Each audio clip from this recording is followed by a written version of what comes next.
Chapter 347. Tan Xiu was silent for a moment before he slowly nodded and said, "Since the Beis are our people, then we can't just sit back and do nothing. I'll personally go to the Huang family in Fukang. Wait for my news." "I'll go with you," Tang Yunpeng quickly said. "Although I don't have any friendship with Huang Jinfu, I'm, after all, the governor of Shusu province, so I'll give him some face." "How long have you been in Guangyang, first uncle?" Tan Xiu asked. Tang Yunpeng stared blankly for a moment before he replied, "Today is the 3rd day. First uncle, if you believe me, I think you should go back to Shusu province," said Tan Xiu. "The Yao family only sent Yao Xinhua, but our Tang family sent you here in person. I think they think too highly of them. Since we and Yao Xinhua are the juniors of our respective families, then let us compete." "You," Tang Yunpeng opened his mouth, but he swallowed back the words that were about to enter his throat. "I'm not insolent, nor will I underestimate the enemy," said Tan Xiu confidently. "The Yao and Tang families haven't completely fallen out with each other. Since they chose to act in Guangyang and Fukang, I believe they also have some scruples. Therefore, these two provinces will be the battlefield. If we lose, it means that we're still lacking. If we win, on one hand, we can strike the Yao family, and on the other hand, we can prove that we're stronger than the younger generation of the Yao family." Tang Yunpeng frowned and said, "Tan Xiu, I don't know how much you know about the top families in the country, but the manpower and business in Guangyang and Fukang are very important to our Tang family. If we lose, the Tang family's strength will be weakened by 1/5. "What if the Yao family loses?" asked Tan Xiu. "If the Yao family loses, I'm afraid their situation will be similar to ours," said Tang Yunpeng. "The Yao family is stronger than our Tang family, but the strength they invested here is also several times stronger than ours. If the Yao family loses, can our Tang family catch up with them?" asked Tan Xiu. After thinking for a while, Tang Yunpeng said, "Even if we can't catch up with the Yao family, the gap won't be big. As long as the powerful figures of the Yao family aren't stupid, they won't make a move against us for the time being once they lose here. What our Tang family needs the most right now is time. If we have more time, our family's strength will increase by a lot." Tan Xiu frowned and said, "Uncle, you seem to be very confident." "It's not that I'm confident," said Tang Yunpeng. "The reason why the Yao family is attacking our Tang family now is to test the waters. Very few people know that the old man's illness was cured by you. Therefore, the outside world still did not know that the old master had recovered from his illness. A few days ago, the old man personally ordered the core members of our family to draw up a development plan for the next 5 years. Once the plan is successfully carried out, our Tang family's strength will return to its peak and rank among the top 3 in the country." Tan Xiu was surprised. A smile outlined on the corner of Tang Yunpeng's mouth as he said, "Throw money. Decades of accumulation, all thrown into it." Tan Xiu was shocked inwardly. He pondered for a moment and slowly said, "Let's not talk about how the family will develop first. Leave the war between Guangyang and Fukang to us. I dare not guarantee that we will win, but if we lose, I'm sure that I can make all the Yao family's people in these 2 provinces disappear." Tang Yunpeng stared blankly. "All disappear? If all the Yao family's people disappeared, wouldn't it be equal to a lose-lose situation with the Tang family?" Tang Yunpeng calmly pondered as various thoughts churned inside his mind. After a long while, he slowly said, "All of you go out first. I'll give you the answer after dinner." "All right." Tan Xiu directly got up. He knew that Tang Yunpeng didn't answer him now because he wanted to report to his grandfather, Tang Guisheng, and ask for his opinion. But Tan Xiu was confident that Tang Guisheng would agree. After all, he had already revealed a lot of cards in his hand. So, Tan Xiu, Tang Wei, and Xue Jie came to the first floor. With a face full of curiosity, Tang Wei finally found the opportunity to ask, "Brother, you said that the Huang family's patriarch owes your subordinate a favor. Who exactly is this man of yours?" At this moment, Huang Jie also pricked up her ears. "You won't know him even if I tell you," said Tan Xiu with a smile. "Just wait. I'll introduce him to you when the time is right." Tang Wei looked a bit disappointed, but he still didn't give up and asked, "Then, you can tell me what he does, right?" A person who can make the Huang family's patriarch owe him a favor is absolutely amazing. That's right, it's not Kang Xia, is it? It's not Kang Xia. Tan Xiu shook his head. It's a restaurant business. Restaurant business? Tang Wei somewhat didn't believe Tan Xiu's words. But he felt that Tan Xiu really didn't want to say it, so he could only suppress the doubts in his heart. Imperial capital, Tang family's ancestral residence. Tang Guosheng had yet to rest and was enjoying the cool air outside the house. Aside from him, Tang Yunda and Tang Min were also outside. Yunda, since Xiu wants to go to Guangyong, then let's not stop him. It's not a bad thing for a young man to gain some experience there. I believe you've seen what he has done in the past. He's very powerful. Going through the family struggle will make him mature faster, said Tang Guosheng with a smile while holding a teacup. That kid is like me. He's a man of our Tang family.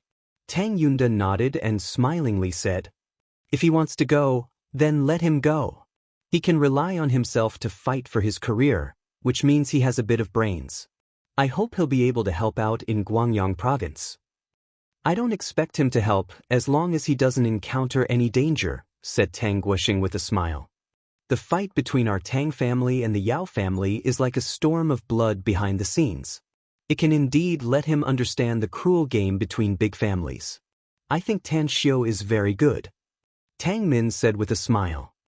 I've sent someone to buy a house for him in Shanghai. Although he stayed there for 2 nights, I got the news that he didn't drive the 4 luxury cars I gave him to the campus.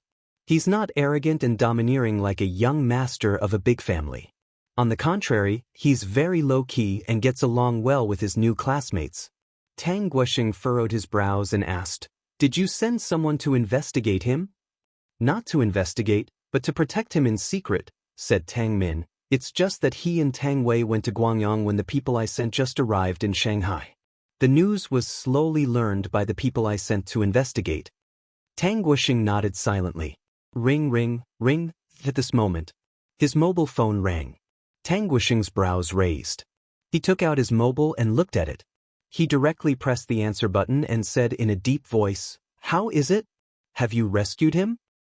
Dad, he's been rescued, and the harvest is also great. Tell me about it. In fact, the rescue operation this time was led by Tan Xiu. Tang Guosheng quietly listened to his son's report. The more he listened, the more intense the astonishment on his face became. In the end, that astonishment turned into shock. Promise him. Tang Guosheng said decisively after Tang Yunpeng finished speaking. If that's the case, then I'll return to Shusu province directly, said Tang Yunpeng. Tan Xiu will be fully in charge here. Alright, Tang Guosheng replied. After hanging up the phone, the shocked expression on his face didn't dissipate for a long time. Tang Min and Tang Yunda looked at each other and immediately asked, Dad, what happened? Has the deputy director of Starlight Group been rescued? What did Big Brother tell you? The expression on Tang Guosheng's face slowly changed. When a smile climbed up his old face, he stretched his hand and heavily patted Tang Yunda's shoulder, sighing from the bottom of his heart, Yunda, you gave birth to a good son and gave me a good grandson. Did Xiu do something, Dad? Asked Tang Yunda with a confused expression. What exactly happened?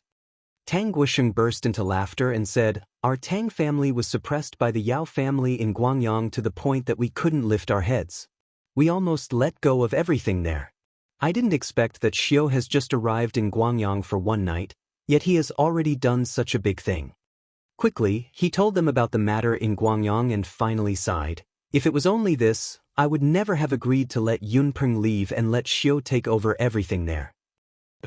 I'm afraid that Xiu's trump card is much stronger than we thought. Tang Min also looked shocked and ecstatic.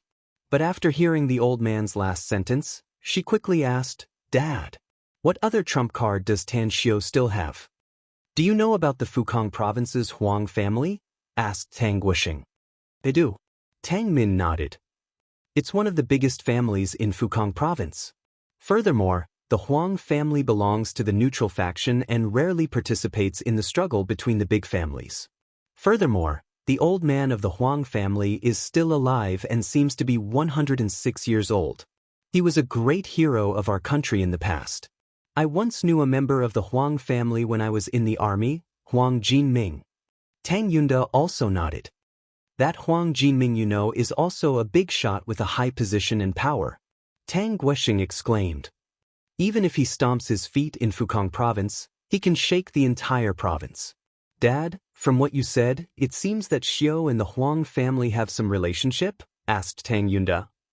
More than that, it's a deep relationship. Tang Guoxing laughed. Xiao told your big brother personally that the Huang family's head owes a favor to Xiao's men. Just think about it, what kind of identity does the Huang family's head have? To think that he actually owes a favor to Xiao's men. I'm getting more and more curious about Xiao's trump card now. Tang Yunda and Tang Min stared blankly after hearing it. Then, a pleasantly surprised expression appeared on their faces. The Huang family. That was a very powerful family. Although it couldn't be compared to their Tang family, the odds of winning the fight between the Tang and Yao families in Guangyang and Fukang would be greatly increased if they had the Huang family's help. Xiao wants your big brother to leave, said Tang Guoxing with a smile. He wants to lead the fight between the Tang and Yao families. I agree to it. Dad, this is not a trivial matter. Xiao is still young after all. Don't you want to consider it carefully? Tang Yunda quickly said. There's no need to consider it. Tang Guoxing laughed. The Yao family only sent that brat, Yao Xinhua, as a core member. Since Xiao has the confidence, then let him toss and turn. Even if we lose the fight there, I'll accept it as long as he can grow up quickly. Chapter 348. Harbor City. Red Maple Villa Complex. When the appetizing dishes were placed on the dining table, Tang Yunpeng came down from the second floor with a faint smile. When Xue Jie helped him pull out the chair, Tang Yunpeng waved his hand and motioned everyone to sit down. The food is very sumptuous. I happen to have a good appetite today. Do you want to accompany me to drink? Tang Yunpeng said with a smile. Tang Wei's eyes lit up as he said with a smile, Uncle, do you have some good wine? Any wine is good in my eyes now, said Tang Yunpeng with a smile. From Tang Yunpeng's words, they could hear his happy mood and the smile on their faces immediately turned wider. Tang Wei ran to the kitchen and asked the housekeeper to bring 2 bottles of good wine. Tang Yunpeng looked at Tan Xiao and said with a smile, the old man has agreed to let you handle the matters in Guangyang. I'll rush back to Shushu province tonight, so I'll leave the matters here to you. Don't worry. Tan Xiao nodded. To tell you the truth, Tan Xiao, it would have been good if we could have found you earlier. Tang Yunpeng sighed. It's not too late now, said Tan Xiao with a faint smile. Yeah, it's not too late now. Tang Yunpeng said with a smile. When are you going to Fukang province? Tomorrow morning, said Tan Xiao. I'll have a clear understanding of our Tang family's strength in Guangyang and Fukang. That's right, the Bai family's patriarch, Bai Yang, is now in the detention center. Who's in charge of the Bai family now? Bai Yang's younger brother, Bai Tao, said Tang Yunpeng. Tan Xiao nodded. After dinner, Tang Yunpeng left with the 6 bodyguards trained by the Tang family, leaving only Tan Xiao, Tang Wei, Xue Jie, and Li Xiaojie in the villa. Aunt Xue, tell me all the forces in Guangyang and Fukang that belong to us. Only after figuring out our strength can I arrange the next step of the plan, said Tan Xiao. Xue Jie nodded and said, in Guangyang, aside from the Starlight Group, we also have several small companies operating the clothing business and advertising company. However, the manager in charge of the clothing business, Lu Yuanxing, died in a car accident 5 days ago. It should be the work of the Yao family. Wei Yuan, who is in charge of the advertising company, was also attacked. Although he survived, he is still in the hospital. In Fukang province, there is a security company secretly established by the Tang family. Jinshan Security Company is not big, but the security members are all trained by the Tang family. There are about 120 people, and the person in charge is Li Liwei. In addition, we also have hardware and real estate businesses in Fukang province. On the surface, there are people in charge, but behind the scenes, Li Liwei is in charge. Following Xue Jie's narration, Tan Xiao gradually had a clear understanding of the Tang family's strength in Guangyang and Fukang. In terms of business, other than the Starlight Group, the Tang family's other businesses weren't very big. But in terms of military strength, Jinshan Security Company was very good. In addition, Tang Yunpeng left more than 40 people in the villa, and half of them were transferred from Jinshan Security Company. The other half were members responsible for the safety of the Starlight Group. Tan Xiu said, "Auntie Shui, please accompany me to the Bai family. Right now, the people of the Bai family must be shaken. We need to appease them." Shui Jie said, "Your uncle has already." Tan Xiu raised his hand to interrupt her and seriously said, "Aunt Shui, my first uncle is my first uncle, and I am me. Since Guangyang and Fukang's affairs have been handed over to me, I have to express my stance to the Bai family. Just take it as, I'm trying to buy people's hearts." Shui Jie's heart shook, and she nodded silently. At this moment, she was getting more and more curious about Tan Xiu, because she realized that the young man in front of her was not only very strong, but also very intelligent. Tan Xiu looked at Tang Wei and said, "Brother, you stay here. Rest early, but also pay attention to safety. Let our people be more vigilant. The Yao family suffered a great loss today. I'm afraid that they will be driven to desperate measures and come here to take revenge under the cover of night." Tang Wei nodded and said, "Rest assured. I'll arrange it.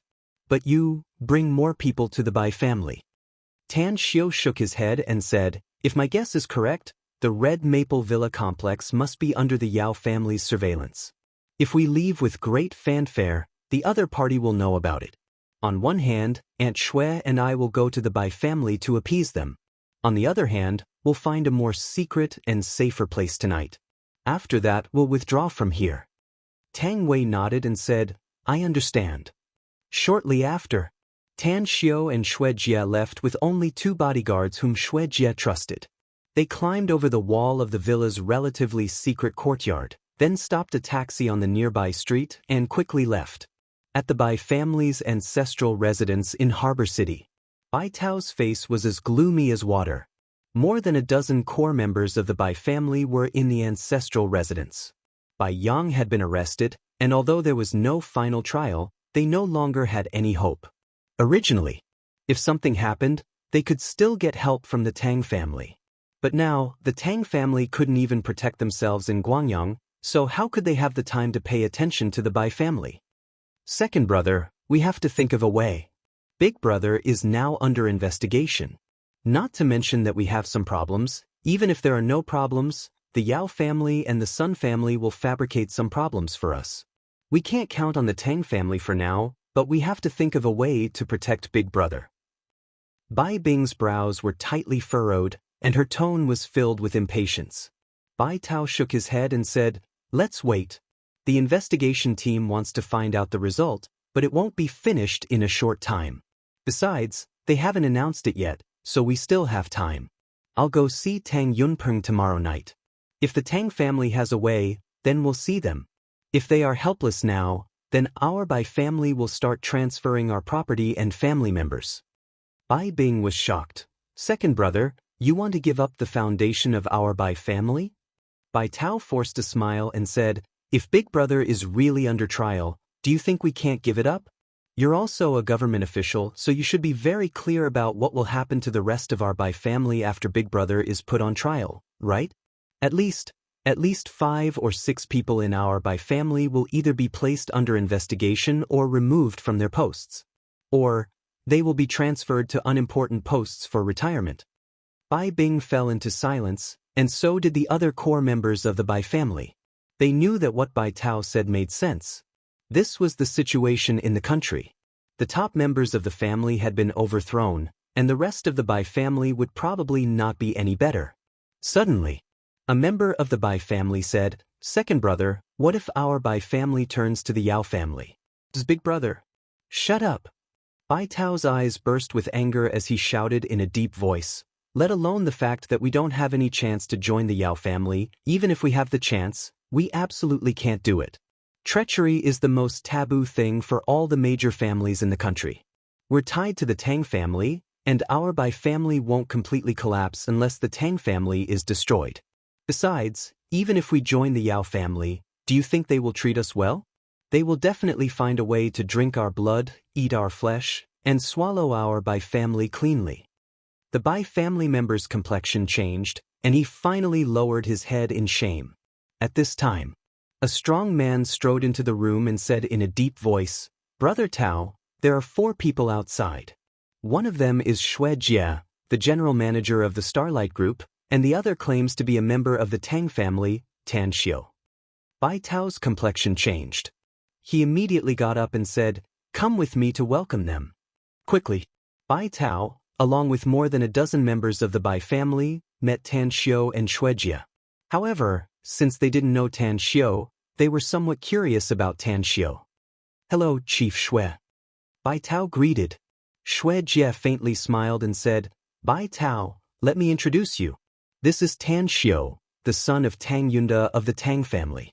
Big brother Yunpeng has given Tan Xiu full authority to deal with the problems in Guangyang according to the old master's instructions." Bai Tao's complexion changed. He didn't know anything about Tan Xiu's identity before. The Tang family's old master unexpectedly gave such a big issue in Guangyang and Fukang to a young man to deal with. Could it be, did the Tang family want to give up these 2 provinces? Tan Xiu stretched out his hand and said, "Hello, I'm Tan Xiu." Bai Tao worriedly stretched out his hand as he squeezed out a smile and said, "Hello, Mr. Tang. I'm the 2nd son of the Bai family, Bai Tao." Tan Xiu slowly nodded. Looking at Bai Tao's expression, he could guess Bai Tao's thoughts and said, "You're about the same age as my father. If you don't mind, I'll call you second Uncle Bai." Bai Tao stared blankly for a moment before feeling a bit more comfortable inside. He squeezed out a smile and said with a nod, "Nephew Tan Xiu has come here this late at night. May I know what's the matter? Shall we talk here?" Tan Xiu said with a smile. Bai Tao suddenly sobered up and quickly said, "It's my fault for neglecting you. Come, please come inside. Let's talk inside." Immediately, Bai Tao led Tan Xiu and the others into the building. After taking a seat in the hall on the 1st floor, Bai Tao quickly ordered the others to prepare tea. "No need to trouble yourself, second Uncle Bai," Tan Xiu said. "We came to the Bai family because I have something to tell you. After I'm done, I'll leave." "What is it?" asked Bai Tao. "I know that the Bai family must be in a state of panic now. But I can tell you that it's not necessary," said Tan Xiu. "The Tang family will never give up Guangyang, let alone your Bai family's patriarch. Since my grandfather gave me full authority to solve the problem in Guangyang, I'll do it well. There are some things that I'm afraid you don't know yet. A deputy director of the Starlight Group's finance department of the Tang family was caught by the Yao and Sun families today. I just arrived and not only did I rescue him, I also eliminated more than 30 of their minions. Similarly, give me some time and I'll also rescue your Bai family's patriarch." What? The complexions of the Bai family members greatly changed. They were well aware that the Tang family was forced to retreat step by step in Guangyang. Including their Bai family, they had lost a total of more than 20 people. Never did they expect that Tan Xiu would eliminate more than 30 of the Yao and Sun family's minions as soon as he arrived. Wasn't this too amazing? Today's 5 chapters have been released, and the monthly votes list has exploded again and again. Brothers and sisters, please look at the fact that Quiet Night is desperately updating her chapters and support her once or twice. I'm deeply grateful. Chapter 349. More than a dozen core members of the Bai family suddenly saw hope after hearing Tan Xiu's words. This made their originally uneasy feelings calm down a lot.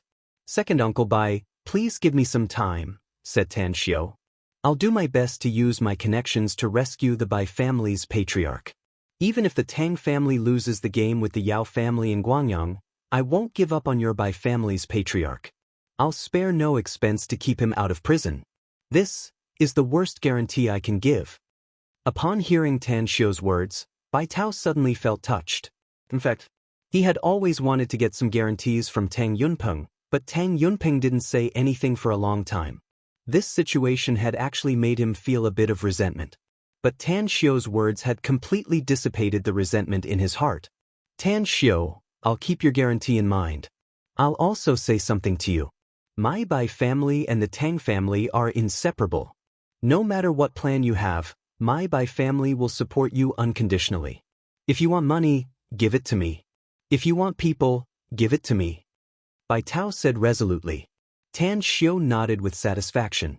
He got up and said, let's remember each other's words.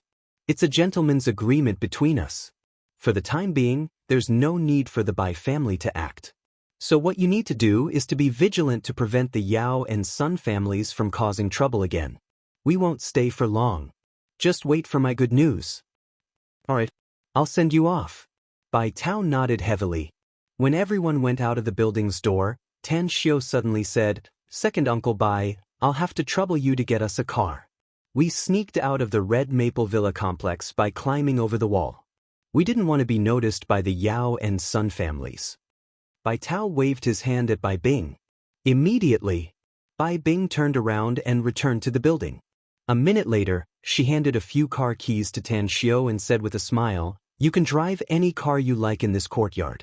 Tan Xiu glanced at it and said, That Volkswagen Tiguan. The price of this car is not high, and it will not attract attention. 2 minutes later, Tan Xiu and Xue Jie quickly left with the 2 bodyguards.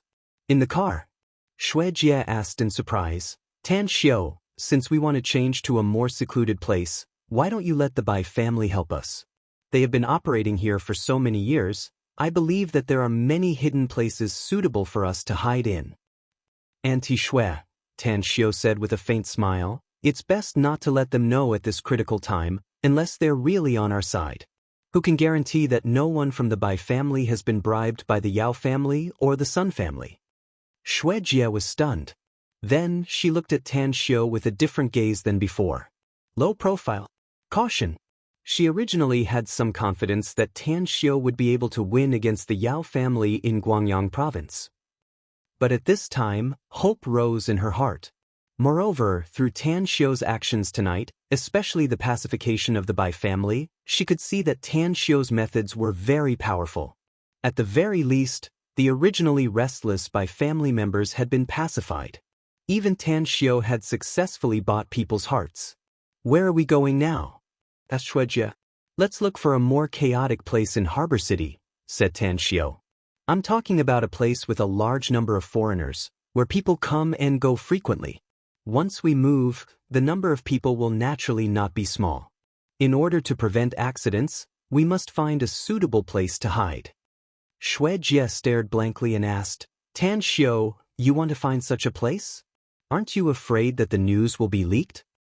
Don't be afraid, Tan Xiu said lightly. As long as we pay attention and think of a way, we can hide well. Although Xue Jie didn't know what Tan Xiu meant by think of a way, she still chose to trust Tan Xiu. After all, Tan Xiu's actions today had convinced her. Let's go to Hongpa District. Xue Jie ordered the bodyguard who drove the car. What kind of place is Hongpa District? Asked Tan Xiu. Hongpa District is located in the southwest of Dingguan City. There are a lot of industrial parks there, as well as many small projects and workshops. There are a lot of foreigners there every year. The Tang family's clothing factory is over there. In recent years, although there has been continuous transformation and development, there are still a lot of dilapidated places.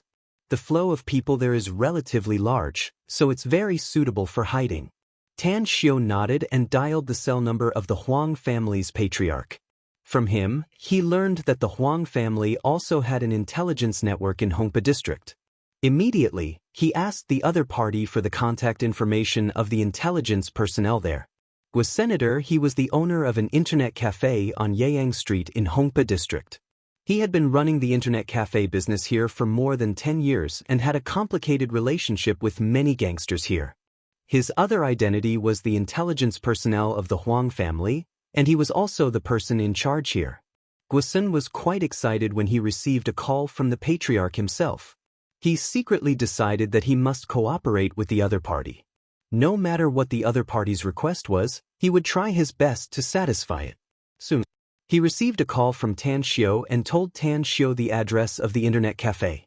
Jingjing Internet Cafe. Guosun, along with 2 of his trusted men, squatted in the street corner near the internet cafe, waiting for the arrival of Tan Xiu and the others. Beside him was a calm-looking young man who was smoking a cigarette. After extinguishing the cigarette butt, he looked up and asked, Big brother, Who exactly are these people? To think that they are worth the boss's personal order to cooperate with them at all costs? I don't know. Guisan shook his head. But it's the boss's order, so we must complete it. The boss has promised to give us a very generous reward if we do well. Maybe we'll be transferred to a bigger stage. The young man's expression changed as he firmly said, I'm not as good as you in terms of intelligence. But I'll be the first to act if there's a need. Guisan was silent for a moment before he suddenly asked, Changzi, where did the boss send you 3 years ago? How come you became so powerful after you came back? Don't ask, big brother. Xiao Chang shook his head. I really can't tell you, else I'll violate the family's taboo. Let alone you, I'm afraid I'll be killed as well. The Huang family's ancestral teachings are not only aimed at their clansmen, but also at us. You should be very clear about this matter. Forget it. Guisan forced a smile and said, Since you don't want to tell me, then I won't ask any more. Xiao Chang no longer spoke. He recalled the inhuman torture and demonic training that year in his mind. That place was a holy land for training powerhouses, but it was also the place where a group of devils lived. He was in a dilemma. He wanted to go there again to receive training, but he was afraid that he wouldn't be able to hold on and die there. At that time, if he hadn't secretly fallen in love with that breathtakingly beautiful girl at first sight, he would have probably died in the training to prevent her from despising him. However, he was aware of the disparity in status between him and that girl. He knew that they were from 2 different worlds. He was like a toad while that girl was a white swan. No, she was not a white swan, but a fairy. Honk honk. The sound of a car horn awakened Xiao Chang, who was immersed in his memories. When he looked up, he found that his big brother and another brother had already rushed toward a Tiguan SUV on the roadside. Are you Guisan? After getting off the car, Tan Xiu looked at Guisan and asked. I am, said Guisan quickly. Are you Mr. Tang? That's right. It's me.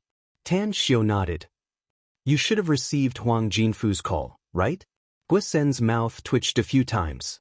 He didn't expect that Tan Xiu would dare to call his big boss's name. He nodded and carefully said, Big boss has ordered us to do our best to assist you. We'll try our best to satisfy any request you have. I need to find a safe place, said Tan Xiu. Since there will be a lot of people coming, the place must be big and not easy to be discovered by outsiders. A strange light flashed in Guisan's eyes as he asked, Mr. Tang, can you tell me in advance how many people there will be? I'm afraid there will be more than 100 people at most, said Tan Xiu. At least 40 to 50 people at least. Guisan thought for a while and said, I know a place that's very hidden. It's also very suitable for your requirements. But what? Asked Tan Xiu. But that place is a bit chaotic, said Guisan. A lot of workers, especially some hooligans and gangsters, often appear there. The boss there is a gangster leader called Black Dragon. He's very powerful. Furthermore, he also has some intelligence network. If his people find out, I'm afraid. I'll be worried if there's no gangster leader there, said Tan Xiu with a smile. Let's go. Take me to that place to have a look. If possible, we'll stay there. Changzi, drive the car, said Guisan quickly. Xiao Chang nodded and quickly ran away. Tan Xiu squinted his eyes as he looked at Xiao Chang's back and said, He's your man? His skill should be good, right? Guisan stared blankly for a moment and then said with astonishment, You're really amazing, Mr. Tang. Big Boss sent Changzi to me, and his skill is indeed extraordinary. 7 or 8 hooligans can't even approach him. You're talking about his skills, but I'm talking about his ability to kill people, said Tan Xiu. He has seen blood, so he has a vicious aura in his heart. Guisan stared blankly. He didn't expect that his little brother, who had been following him for nearly 2 years, turned out to be so powerful. However, thinking that he was sent by the big boss, he felt relieved inside. Shortly after, a car stopped in front of them. Tan Xiu asked a bodyguard to sit in Xiao Chang's car, while Guisan sat in the front seat of the Tiguan SUV.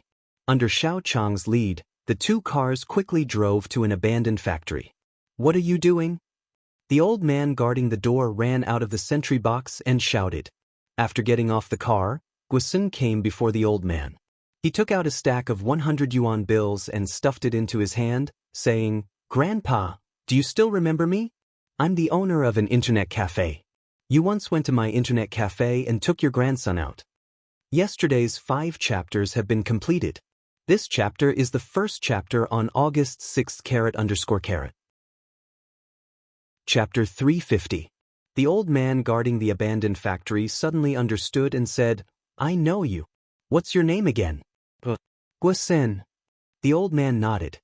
He weighed the money in his hand and asked, "That's right. I'm Guasenator, but what are you doing here? Why are you giving me so much money? What are you going to do with it?" Guasen said with a smile, "Grandpa, we want to rent this factory and renovate it for some time to do some business. You should be able to contact the private owner of the factory, right? Could you please call him over now? We can pay the money tonight if possible." The old man hesitated for a moment and looked at the stack of money in his hand. He finally nodded and said, "All right. Wait a minute. I'll call him." A few minutes later, the old man returned to the front of them and said with a smile, "I'm done with the phone call. The boss heard that you want to rent the factory, so he's coming over immediately. Are you going to wait here?" "Grandpa, we want to go in and have a look first. Do you have any objections?" Guasen said, "Wait for us to see the situation of this factory first. Then we can talk about the rent with the boss." "Let's go. I'll take you there," said the old man with a smile. The factory was not big and was about the size of a regular football field. Tan Xiu learned from the old man that this factory used to produce furniture and home textiles. Due to the poor management of the factory's owner, he ended up in debt and had to declare bankruptcy. After strolling around, the factory's owner arrived. "You want to rent the factory?" asked the factory owner curiously as he looked at Tan Xiu and the others. "We've just seen the situation of the factory. It's not bad," said Tan Xiu. "But how about the rent?" asked the factory owner. "What are you going to do with it?" "Clothing business," said Tan Xiu. The factory owner suddenly understood and said with a smile, "Our factory rent is at least 5 million a year. The area of my factory is not small, so it's reasonable for me to charge you 8 million a year. However, the business is bad this year and I'm in a hurry to rent it out, so I'll charge 6 million a year. If you agree, we'll sign the contract. If not, then I can't do anything about it." Tan Xiu stretched out his hand and said, "5 million. If you agree, we'll take it. If you don't, we'll look elsewhere. To tell you the truth, we've seen quite a few idle factories since we came here." The factory owner was stunned. He frowned and hesitated for a while before saying, "5 million? It really couldn't be any less. If you don't rent it, someone else might come to look at the factory tomorrow." Tan Xiu was silent for a moment and slowly said, "5 million is not out of the question, but I have 2 conditions. If you agree, we'll rent it." The factory owner hurriedly said, "What conditions? Say it." "As for the first condition, we still can't make a 100% decision on whether we will rent this factory or not," said Tang Xiu. "Therefore, I can give you a deposit of 500,000 yuan first. If we don't rent your factory after 1 month, the deposit will be yours. If you do, we'll pay you another 5 million, and then we'll officially sign the contract." The factory owner thought about it and felt that there was no problem, so he said, "I agree. But you have to pay me the money today." Tan Xiu nodded and said, "No problem. I'll transfer the money to you online."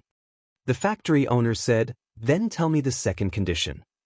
Tan Xiu forced a smile and said, "To tell you the truth, we came from the north.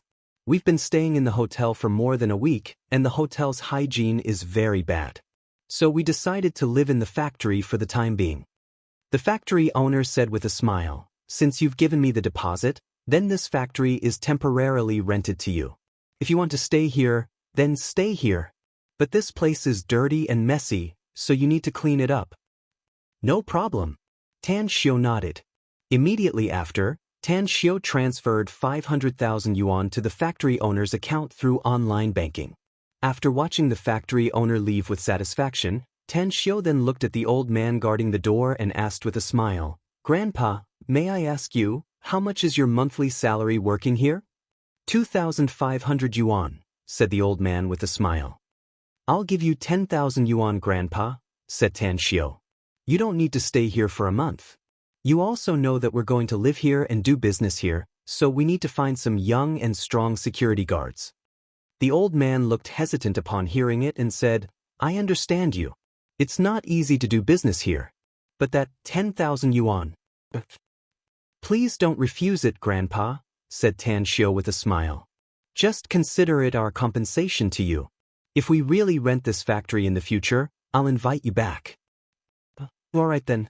The old man nodded. Tan Shio took out his wallet and asked Xue Jie for some cash. After collecting 10,000 yuan, he gave it to the old man and sent him away. Guosen followed beside Tan Shio and said in a low voice, Mr. Tang, isn't it too high for you to rent this place for a month with 500,000 yuan? As a matter of fact, I just need to use some means to give some benefits to the factory owner, and he'll lend it to us for a while. Tan Shio said with a smile, On the way here, I knew you were talking about this factory, so I thought about it clearly. This place is indeed good. There are also several large factories around, and the flow of people on the street is also a lot. It's a good place to hide. Upon hearing it, Guosen said, Then what should we do next? What else do you need me to do? Take me to see Black Dragon, said Tan Shio. Why do you want to see him? Guosen was surprised. That guy is not a good person. He's a bully and is insatiable. Once we have a relationship with him, it'll be very troublesome. Troublesome? Tan Shio grinned and said, I wouldn't want to see him if he's a good person. Let's go. Take me to see him. You should know where he is, right? Guosen said, Almost every night, Black Dragon would stay in his bar. I'll take you there. Black Dragon Bar. As the two cars parked on the street near the bar, Tan Shio said, Andy Xue, you stay here and wait for me. I have to get rid of this hidden danger before we can set up camp here. You want to? Xue Jie was surprised. I won't kill him. Tan Shio shook his head. I just want him to work for me. Is his background clean? Xue Jie hesitated. Tan Shio looked at Guosen. Black Dragon can mix in this area like a fish in the water because he can fight and fight. He has been fighting for more than 20 years, said Guosen quickly. He's a gangster leader with a very clear background. Tan Shio nodded after hearing it. He took Guosen and Xiao Chang out of the car and walked toward Black Dragon Bar. As for the other person brought by Guosen, he stayed in the car. The Black Dragon Bar was very lively at night. The deafening metal music made people's eardrums ache faintly. Inside the bar, aside from countless people crazily twisting, there were also many people drinking and flirting with girls. Yo, isn't this Brother Gua? What kind of wind blew you here today? A young man with dyed blonde hair and earrings came over with a smile. Take me to see Black Dragon. I want to discuss a deal with him, said Guosen aloud. The young man was startled. He looked at Tan Shio and Xiao Chang, then waved his arm and loudly said, Come with me. Brother Long is having fun inside. There were more than a dozen private rooms inside the bar. In the largest private room, Black Dragon was hugging a beautiful girl he had just flirted with, singing into the microphone. From time to time, the beautiful girl would pick up a piece of fruit and stuff it into Black Dragon's mouth. On the other sofa, Black Dragon's two right-hand men and trusted subordinates were also hugging women, gulping down wine. Brother Long, Guosen wants to see you. He said he wants to discuss a deal with you. The blonde youth pushed the door and came in, whispering in Black Dragon's ear. Black Dragon stared blankly and asked doubtfully, Guosen? Where did he come from? Brother Long, did you forget that he's the owner of Jingjing Internet Cafe? Said the blonde. Black Dragon furrowed his brows and a trace of dread flashed in his eyes. He once had dealings with Guosenator more than a year ago. One of his men came to Jingjing Internet Cafe to collect protection fees and was beaten by Guosen's men. Later, he and Guosen met in private and also had a fight. Dozens of his men were beaten miserably by Guosen and his men. If he hadn't taken out his gun at the end, Guosen probably wouldn't have lowered his head. However, Guosen took out a sum of money in that incident and the enmity between the two sides was resolved. But both sides had always minded their own business and minded their own business. Black Dragon patted the beautiful girl next to him and loudly said, You guys go out and play first. I'll call you for a drink after I'm done with my business. Alright. The three girls got up and walked outside. A moment later, Tang Xiu, along with Guisen and Xiao Chang, entered the box. He saw Hei Long sitting on the sofa with his legs crossed, a cigarette dangling from the corner of his mouth, and a tattoo all over his body. Tang Xiu lightly smiled and said, "You're Hei Long?" Black Dragon glanced at Tang Xiu before his eyes fell on Guisen and lightly said, "Guisen, is this your little brother? Don't you know the rules?" Guisen took a step back and stood behind Tang Xiu without saying anything. Black Dragon stared blankly for a moment. He looked at Guisen and then at Tang Xiu. He then nodded and said, "I see. So you're the one. What's your name, brother? Which street do you work in?" Tang Xiu waved to the other two big men on the sofa. After they got Black Dragon's signal to stand up, Tang Xiu walked to the sofa and sat down. He took out a cigarette and lit it up. After taking a puff, he said, "My name is Tang Xiu. You don't need to know where I'm from. I want to discuss a deal with you. Everyone will be happy if the deal goes through. If not, I'll leave immediately." Black Dragon squinted his eyes and asked, "What deal?" This is the second chapter of today's guarantee. The third and fourth chapters will be decided at 12 p.m. based on various data. Brothers and sisters, keep it up *. Chapter 351. "This deal is related to your life," said Tang Xiu. "In other words, if you follow me, you can live. You can also refuse and die a miserable death. Then I'll support another person to be the boss here." Hei Long looked at Tang Xiu as though he was looking at a fool and couldn't help laughing. He had heard a lot of jokes before, but none of them were as funny as this one. "I say, little brother, are you stupid or what? I, Hei Long, can get whatever I want here. I'm the local tyrant, so why should I follow you? Who the hell do you think you are?" Tang Xiu squinted his eyes and asked, "So, you don't want to?" The smile on Hei Long's face quickly disappeared. A chilling light flashed in his eyes as he shouted in a deep voice, "Scram! Go back to where you came from. I'm in a good mood today, so I won't haggle with you." Tang Xiu pointed to the two men next to Hei Long and lightly asked, "Are they your men?" Replied Hei Long with a cold face. Tang Xiu nodded. The moment the sharp Mitsubishi Army knife appeared in his hand, his figure flashed and disappeared. A glaring cold light flashed and the two big men's bodies stiffened. Their hands quickly grabbed their throats. Blood spurt. Their eyes were wide open, bursting with disbelief. They could feel that their lives were quickly fading away. Standing next to Guisen, Xiao Chang's body slightly trembled and his pupils instantly contracted.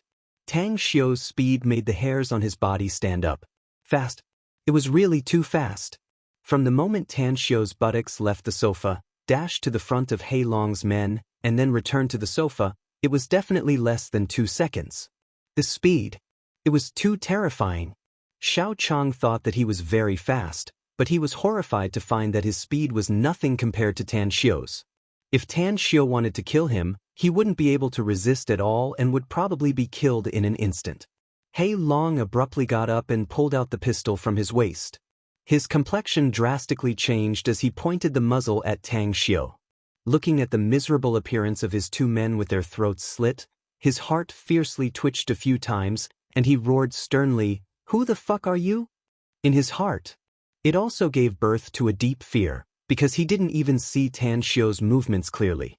In almost an instant, two of his subordinates, who were good at fighting, had their throats slit by Tang Xiu. At this speed, if Tang Xiu had wanted to kill him just now, he would have ended up like his two subordinates. His throat would have been slit, and he would soon become a corpse. "Do you really think the gun in your hand is a threat to me?" Tang Xiu shook his head. "Put it away. You still have one more chance. Submit to me and become one of my people. You can live, and perhaps you'll have some great fortune in the future. But if you don't agree, I don't mind sending you to accompany your two brothers to hell." Recalling Tang Xiu's move just now, Hei Long suddenly came to a realization. This young man's speed was so terrifying that it was not impossible for him to dodge the bullet he shot. In an instant, he watched his two men fall to the ground. In just a few seconds, they stopped breathing and died completely. "You haven't chosen yet," Tang Xiu lightly said. "Live or die, it's your choice. Hei Long's wrist trembled and he silently put the gun back to his waist.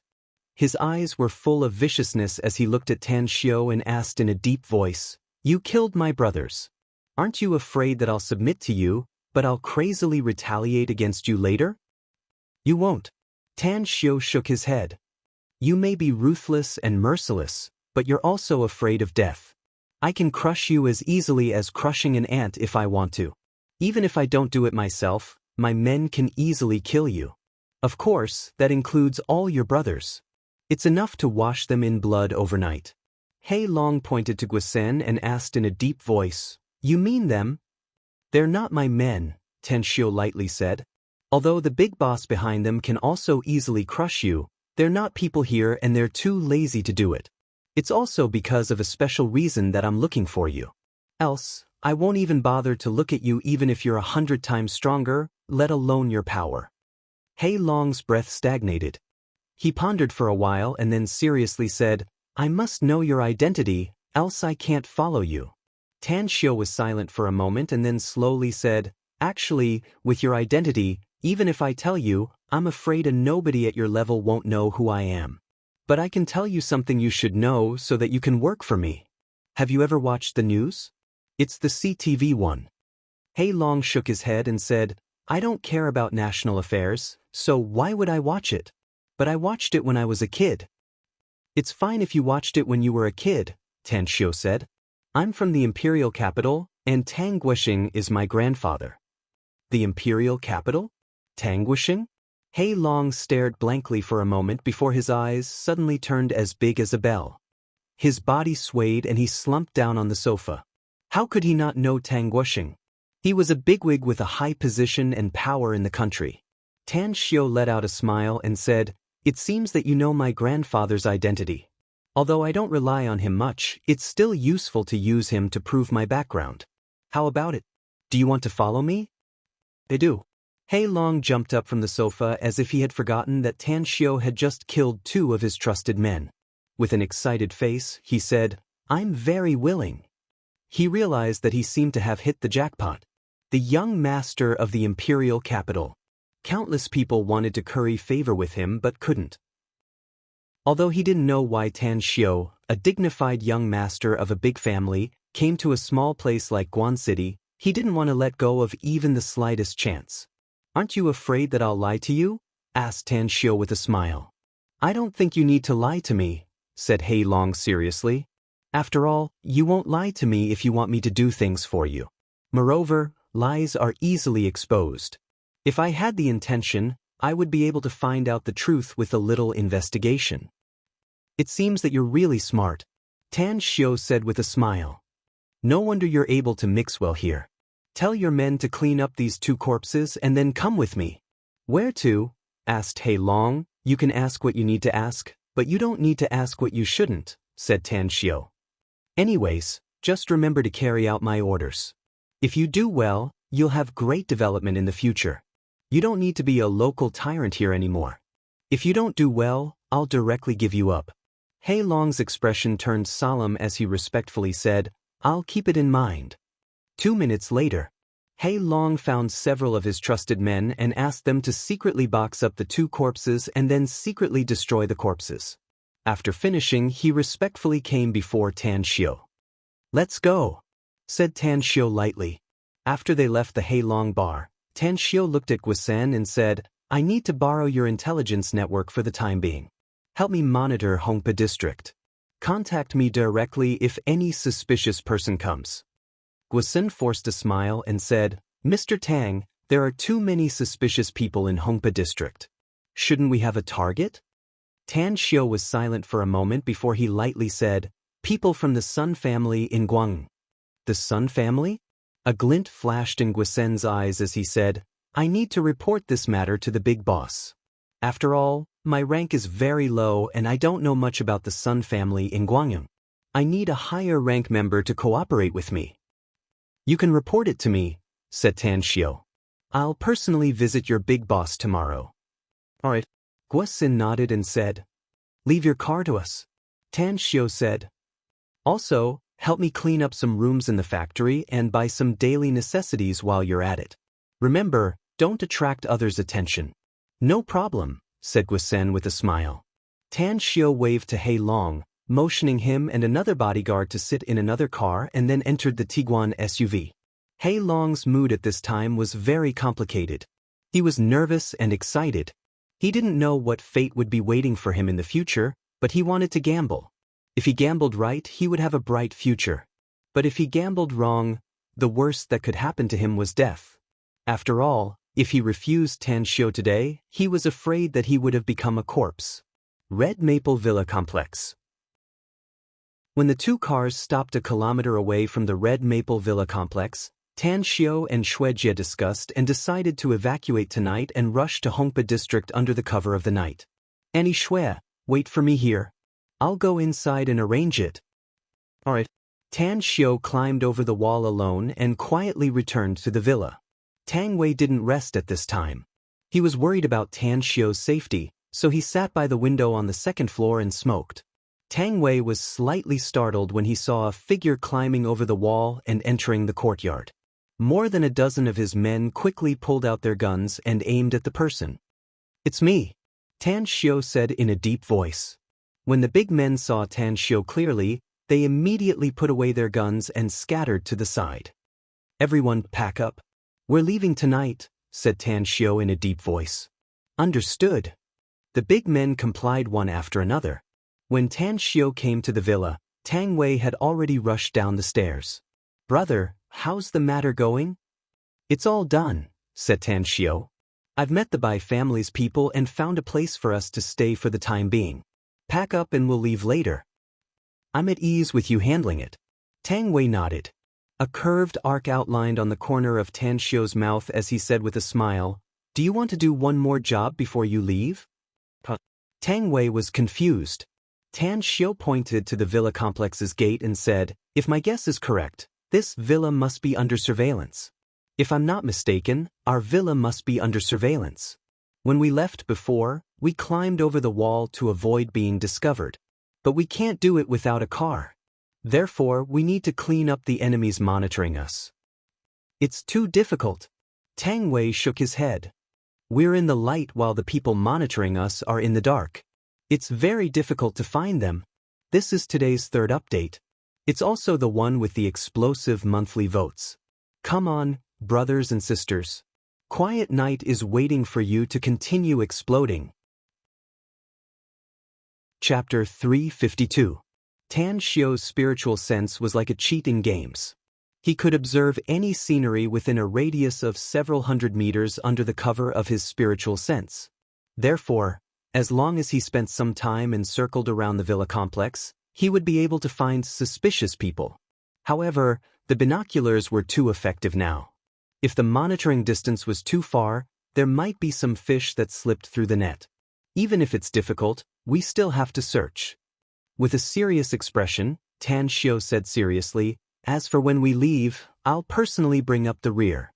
If there are any suspicious people following us, we'll clean them up. Tang Wei nodded and said, It's good to be cautious. What are we going to do? Let's circle around the villa complex for a while, said Tan Xiu. Let's just go out and relax. If we find any suspicious people, we'll figure out their identities. If not, we'll come back and arrange a retreat. Alright. Tang Wei touched the pistol on his waist and nodded. Immediately after, the duo then walked out of the villa's courtyard and went straight to the villa complex's entrance. Tan Xiu had been releasing his spiritual sense to observe the surrounding situation. What Tan Xiu didn't expect was that his spiritual sense had already captured the enemy's tracks from the villa's entrance. It was on the roof of another villa only a few hundred meters away from the villa. Two youths holding binoculars had been quietly observing the movements of the villa. However, Tan Xiu didn't act rashly. After coming outside the villa complex with Tang Wei, the duo pretended to go out for a stroll, smoking cigarettes and blowing out smoke rings from time to time.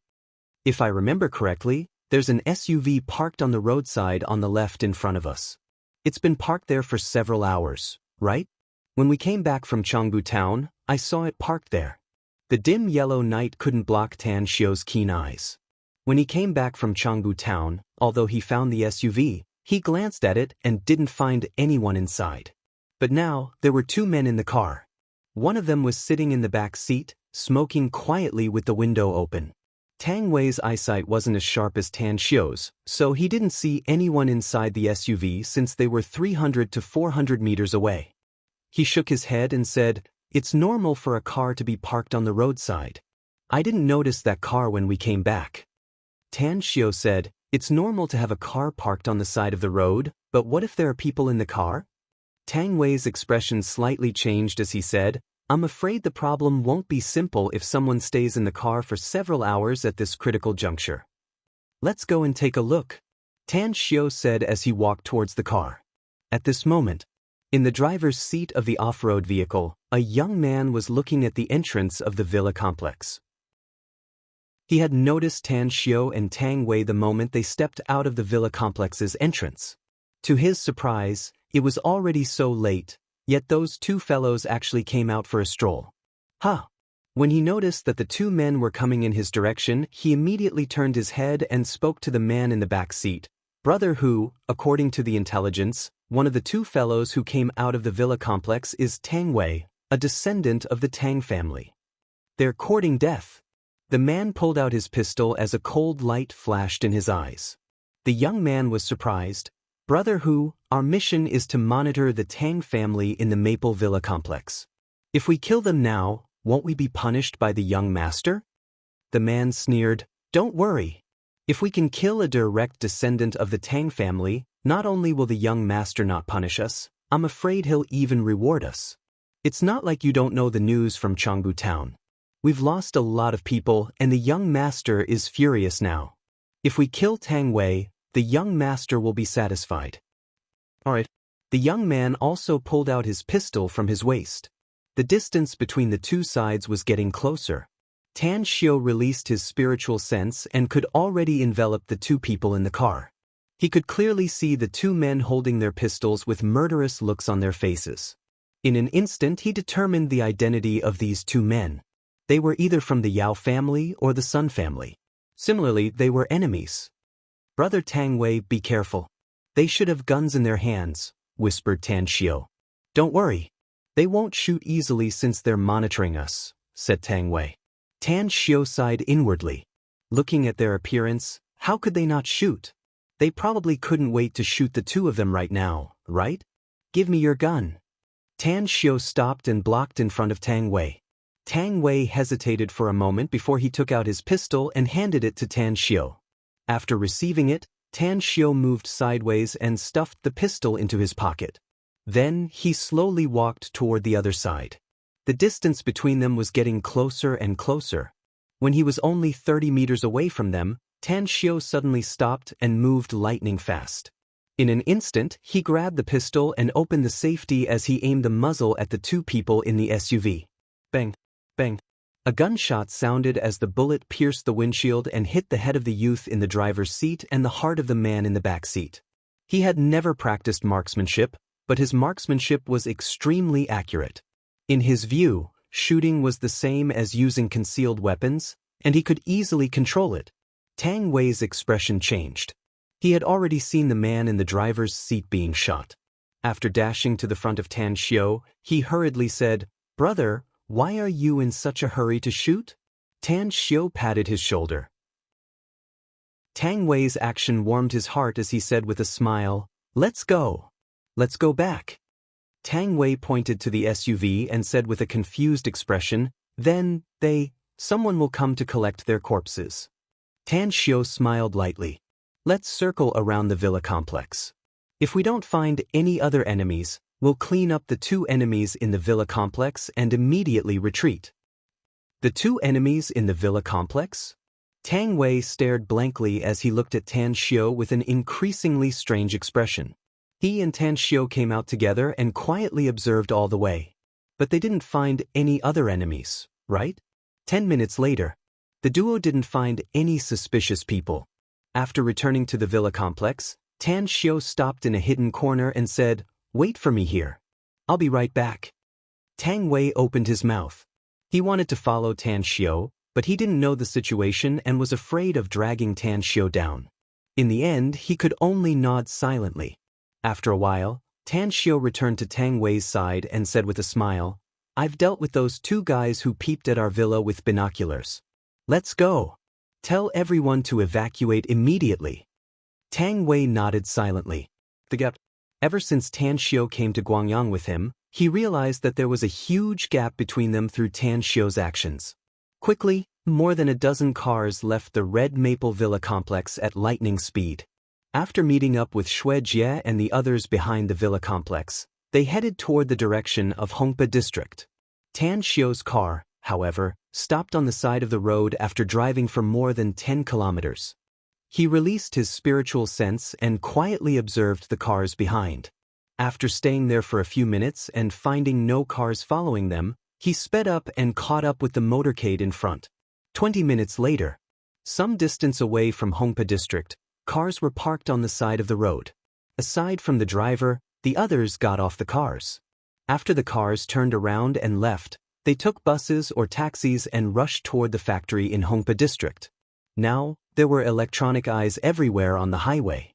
With the ability of the Yao and Sun families, it was easy for them to find the whereabouts of these cars from the traffic bureau. Therefore, it was necessary to abandon the cars halfway and take other means of transportation to leave. 2 o'clock late at night.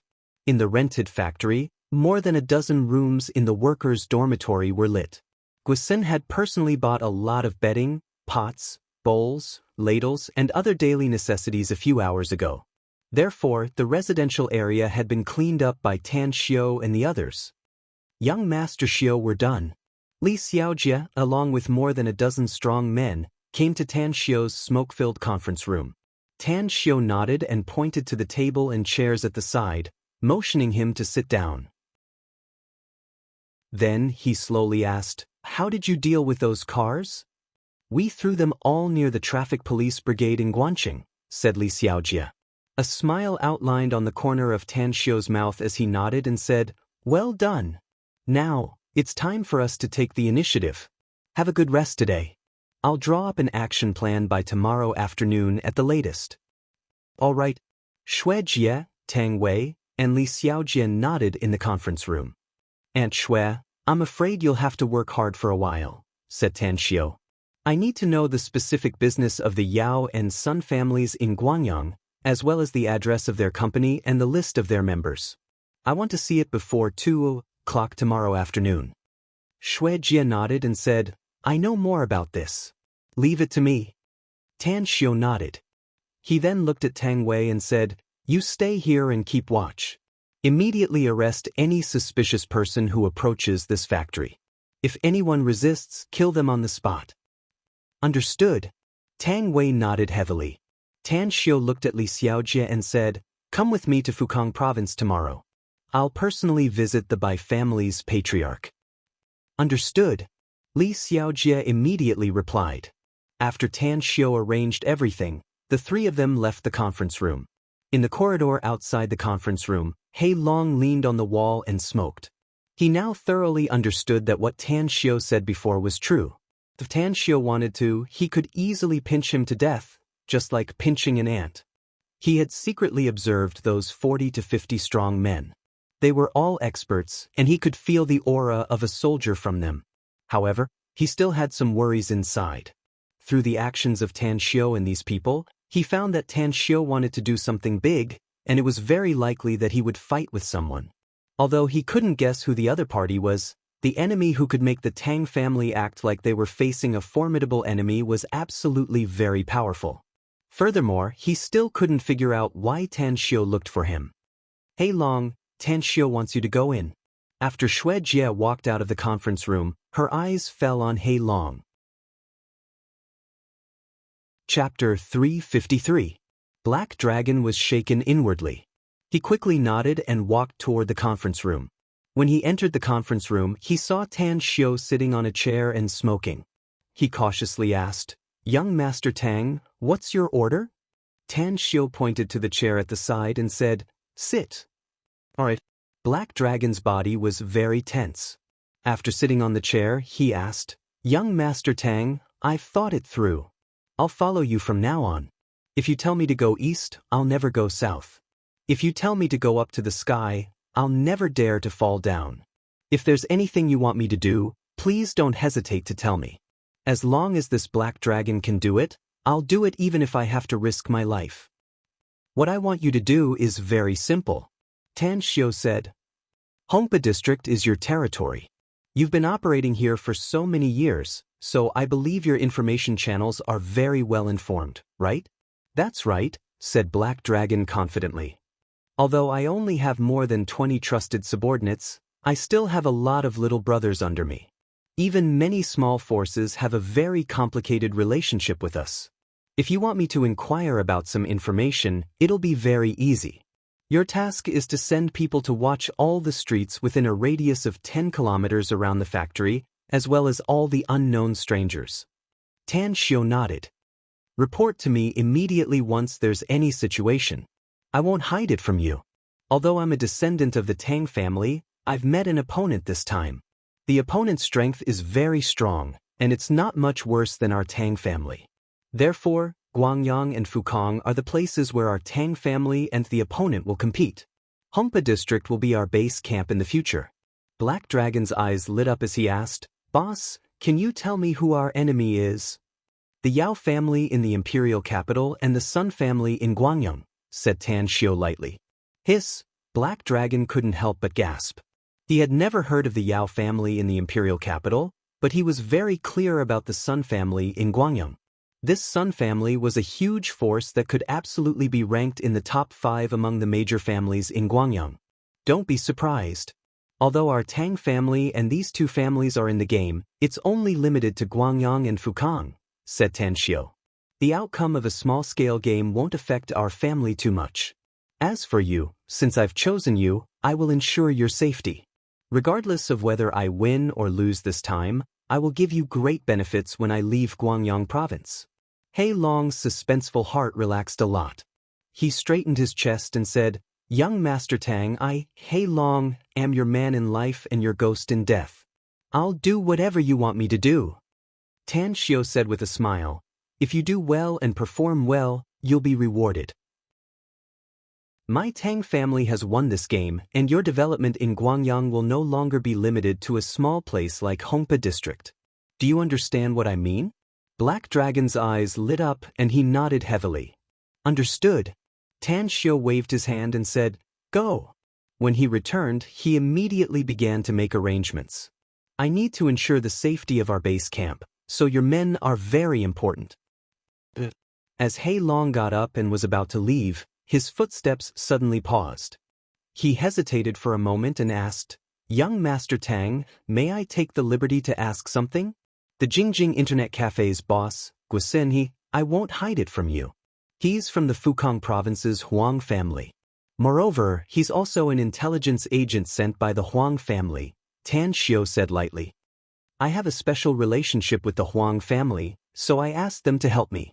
If you want to prove your ability, then you must do better than Guo. Hei Long instantly felt the pressure. He was very clear about Tan Xiu's meaning. Aside from his men, there was also the Huang family's intelligence agent in Hongpa district. He knew what kind of existence the Fukang province's Huang family was. It was one of the largest families in Fukang province. The details Tan Xiu revealed to him made him feel the pressure, but at the same time, he was also a bit excited.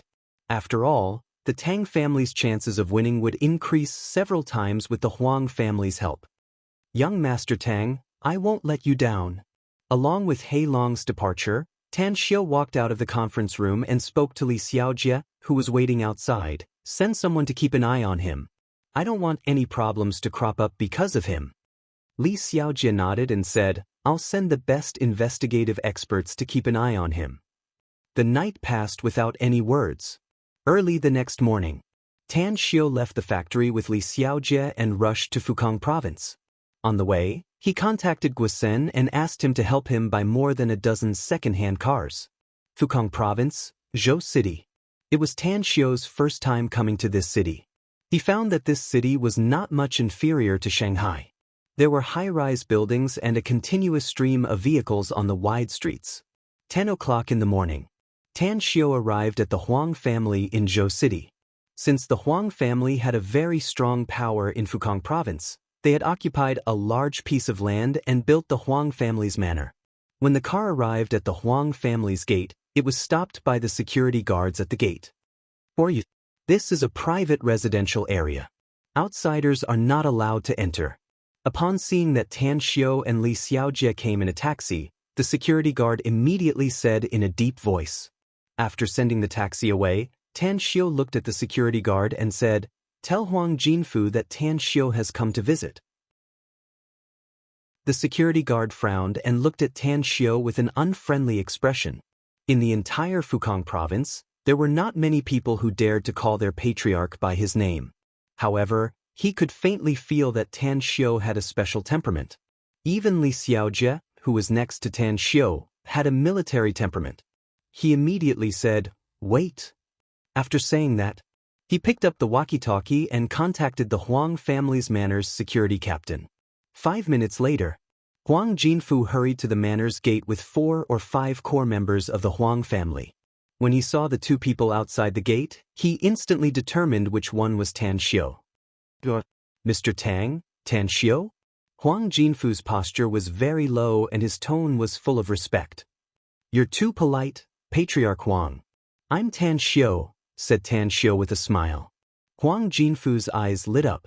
He couldn't hide the excitement on his face as he respectfully said, "I got Guisen's report yesterday and knew that you would come today. Please come in quickly.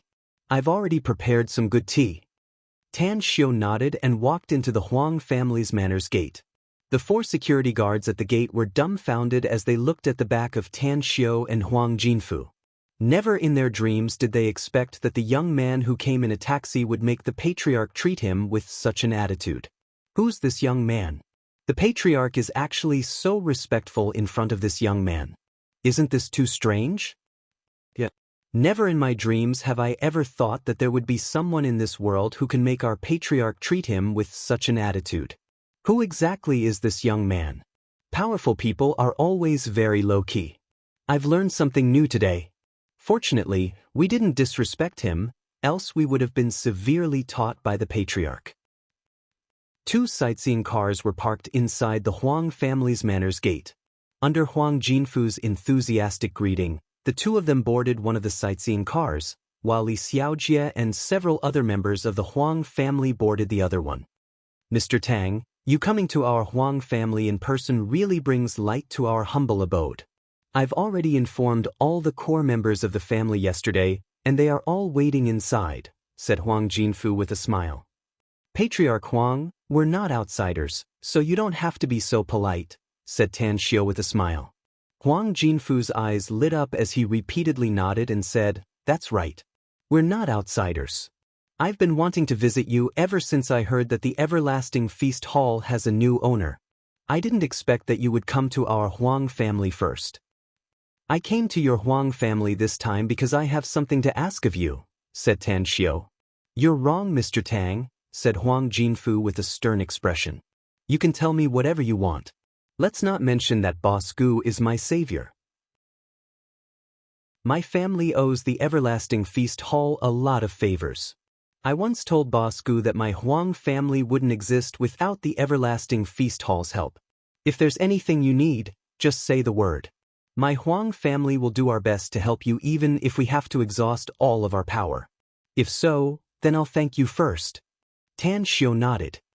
"I'll tell Xiao Xue about it later, so that the relationship between the Huang family and the Everlasting Feast Hall can be closer."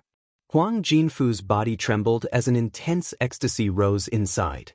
However, from Tang Xiu's words, he could also hear the hidden meaning behind it. Xiao Xue? What was the relationship between Tan Xiu and Gu Xiaoxue? Quickly, the 2 sightseeing cars arrived at the Huang family's main building. Under Huang Jinfu's enthusiastic greeting, Tan Xiu was greeted by a group of core members of the Huang family as they came to the reception room inside. After greeting the Huang family's members, Tan Xiu directly said, "Patriarch Huang, shall we find a quiet place to talk?" Huang Jinfu knew that Tan Xiu wanted to talk to him about some serious matters, so he immediately said, "Let's go to my study room. No one will disturb us there." The antique study room was exquisitely and elegantly decorated. Aside from a large number of books on the bookshelves, there were also 4 treasures of the study on the table: a writing brush, ink, paper, and inkstone. When Tan Xiu's eyes moved from the bookshelf to another shelf full of handicrafts, his eyes suddenly froze. That's an intense flame stone? Tan Xiu's heart skipped a few times. He came to the front of the shelf and reached out to take the intense flame stone carved in the shape of a lion. Huang Jinfu came over and smilingly said, "This stone lion carving is pretty good, isn't it? It's made by our domestic master carver, Huang Baiqing." Gently stroking the intense flame stone, Tan Xiu slowly turned his head to look at Huang Jinfu and seriously said, "The number of people sent by the Huang family to the Everlasting Feast Hall will double every 3 years. How about giving this stone lion to me?" Huang Jinfu's eyes lit up and said without hesitation, "Mr. Tang, you can take it if you like it." In his heart, at this time, he was overjoyed. It was because he never dreamed that a beautifully carved stone lion could actually double the number of people sent by his Huang family to the Everlasting Feast Hall every 3 years. Previously, only 3 people could be sent every 3 years, but now it was doubled to 6 people. Although almost all of them died every year, the remaining ones were all elites, the mainstay of the Huang family's armed forces. Today, I present the second chapter. Since Jingye has to go out during the day and has no access to computers and the internet, the third chapter can only be updated at night. Please forgive me, brothers and sisters. Chapter 354. Tan Xiu and Huang Jinfu were also in a contented mood. After taking a seat on the sofa in the study, Tan Xiu put the fierce flame rock aside and began to talk about serious matters. "Patriarch Huang, you know that I'm the owner of the Everlasting Feast Hall. But I also have another identity, which I believe you've already guessed." A strange light flashed in Huang Jinfu's eyes as he said, "You and the Tang family in the imperial capital? That's right. I'm also a member of the Tang family," said Tan Xiu. "Actually, when you asked me to help you investigate the deputy director of the Starlight Group's finance department, I already guessed it," said Huang Jinfu. "Right now, the Tang family and the Yao family are fighting openly and covertly in Guangyang and Fukang, and the Starlight Group's headquarters building was burned down. According to the investigation of my Huang family's intelligence system, it was done by the Sun family." "That's right. It was done by the Sun family," said Tan Xiu. "Furthermore, the Tang family and the Yao family are now at a disadvantage in the fight. That's why I personally came to Guangyang and Fukang to deal with the matter here." "Mr. Tang, please speak your mind," said Huang Jinfu without hesitation. "When I guessed that you're a member of the Tang family, I already issued an order for the Huang family's armed forces to assemble and all the major companies are ready. As long as you say it, the Huang family and the Tang family will fight side by side." Tan Xiu got up and solemnly said, "Patriarch Huang, I won't say any more words of gratitude. We'll have plenty of time in the future, and I won't let the Huang family's efforts be in vain." Huang Jinfu also got up and smilingly said, "This is what we should do." After the two men sat down, Huang Jinfu continued, "Mr. Tang, please tell us. What do you want us to do?" "I need the specific information on the Yao family, the Sun family of Guangyang, and the Yang family of Fukang," said Tan Xiu. "Also, I hope the Huang family's intelligence system there can provide me with all the information I need and keep in touch with me at all times." "I'll give you the order." Huang Jinfu nodded and said, "Also, I'll give you the contact information of the Huang family's chief in Guangyang." "For the time being, I only need the Huang family's information," said Tan Xiu. "What about the armed forces, Mr. Tang?" asked Huang Jinfu quickly. "As far as I know, the Fukang province's Yang family has also trained a lot of martial arts experts. Even more than a dozen martial arts schools were established by the Yang family.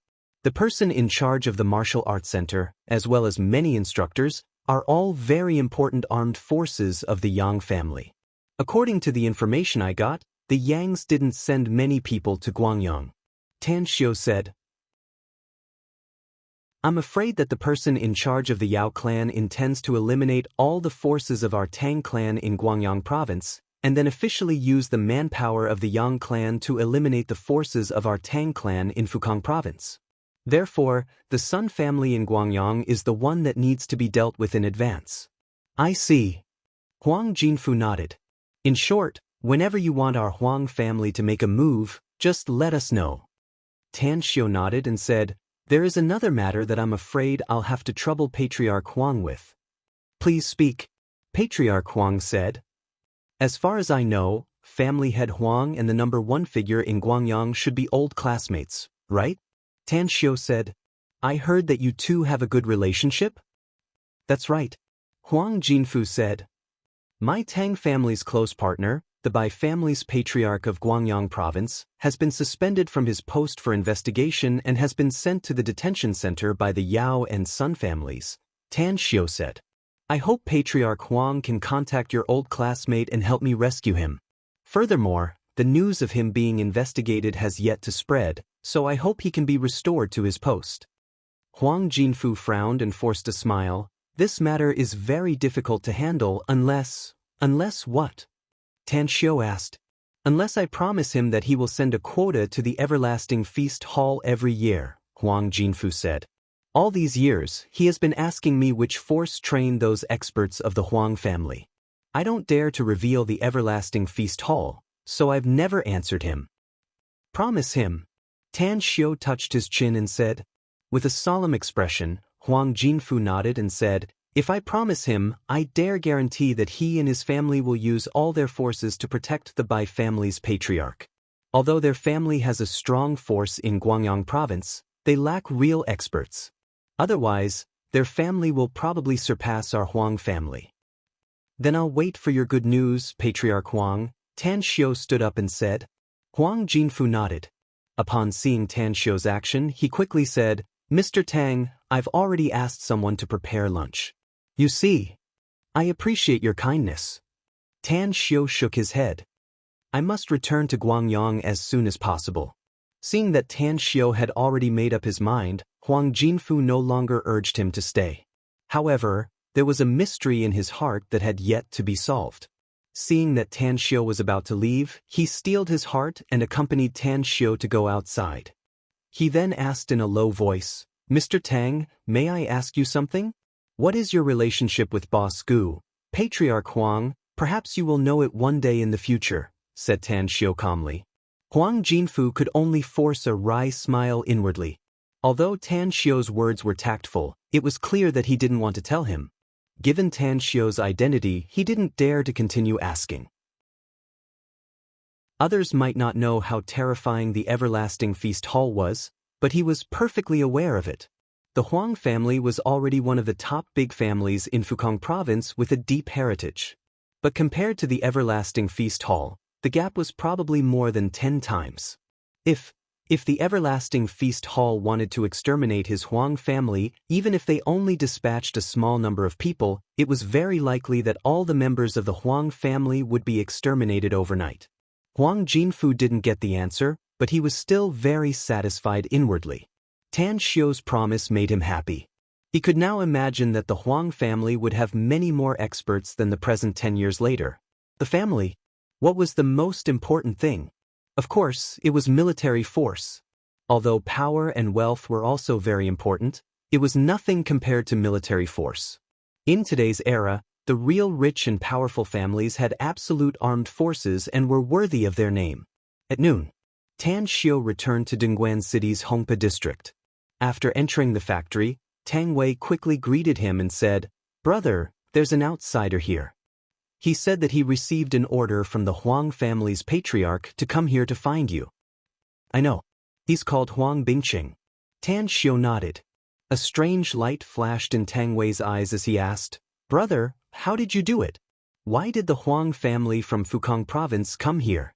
What's your relationship with the Huang family? I have some relationship with the Huang family's patriarch. Tan Xiu said with a smile, You know that I personally visited the Huang family's patriarch today. I've borrowed the Huang family's intelligence network in Guangyang for the time being. Raising his thumbs up, Tang Wei praised, Brother, I admire you more and more now. Although I know you're powerful, I was a bit surprised when first Grandpa gave you full authority over the matters in Guangyang and Fukang province. But now I understand. You're more useful than first uncle here. Tan Xiu couldn't help laughing and said, Don't talk nonsense. Where's Huang Bingqing? Take me to see him. All right. Tang Wei grinned. Shortly after, Tan Xiu saw Huang Bingqing in the conference room. He was a middle-aged man who looked gentle and had a scholarly aura. You're Huang Bingqing, right?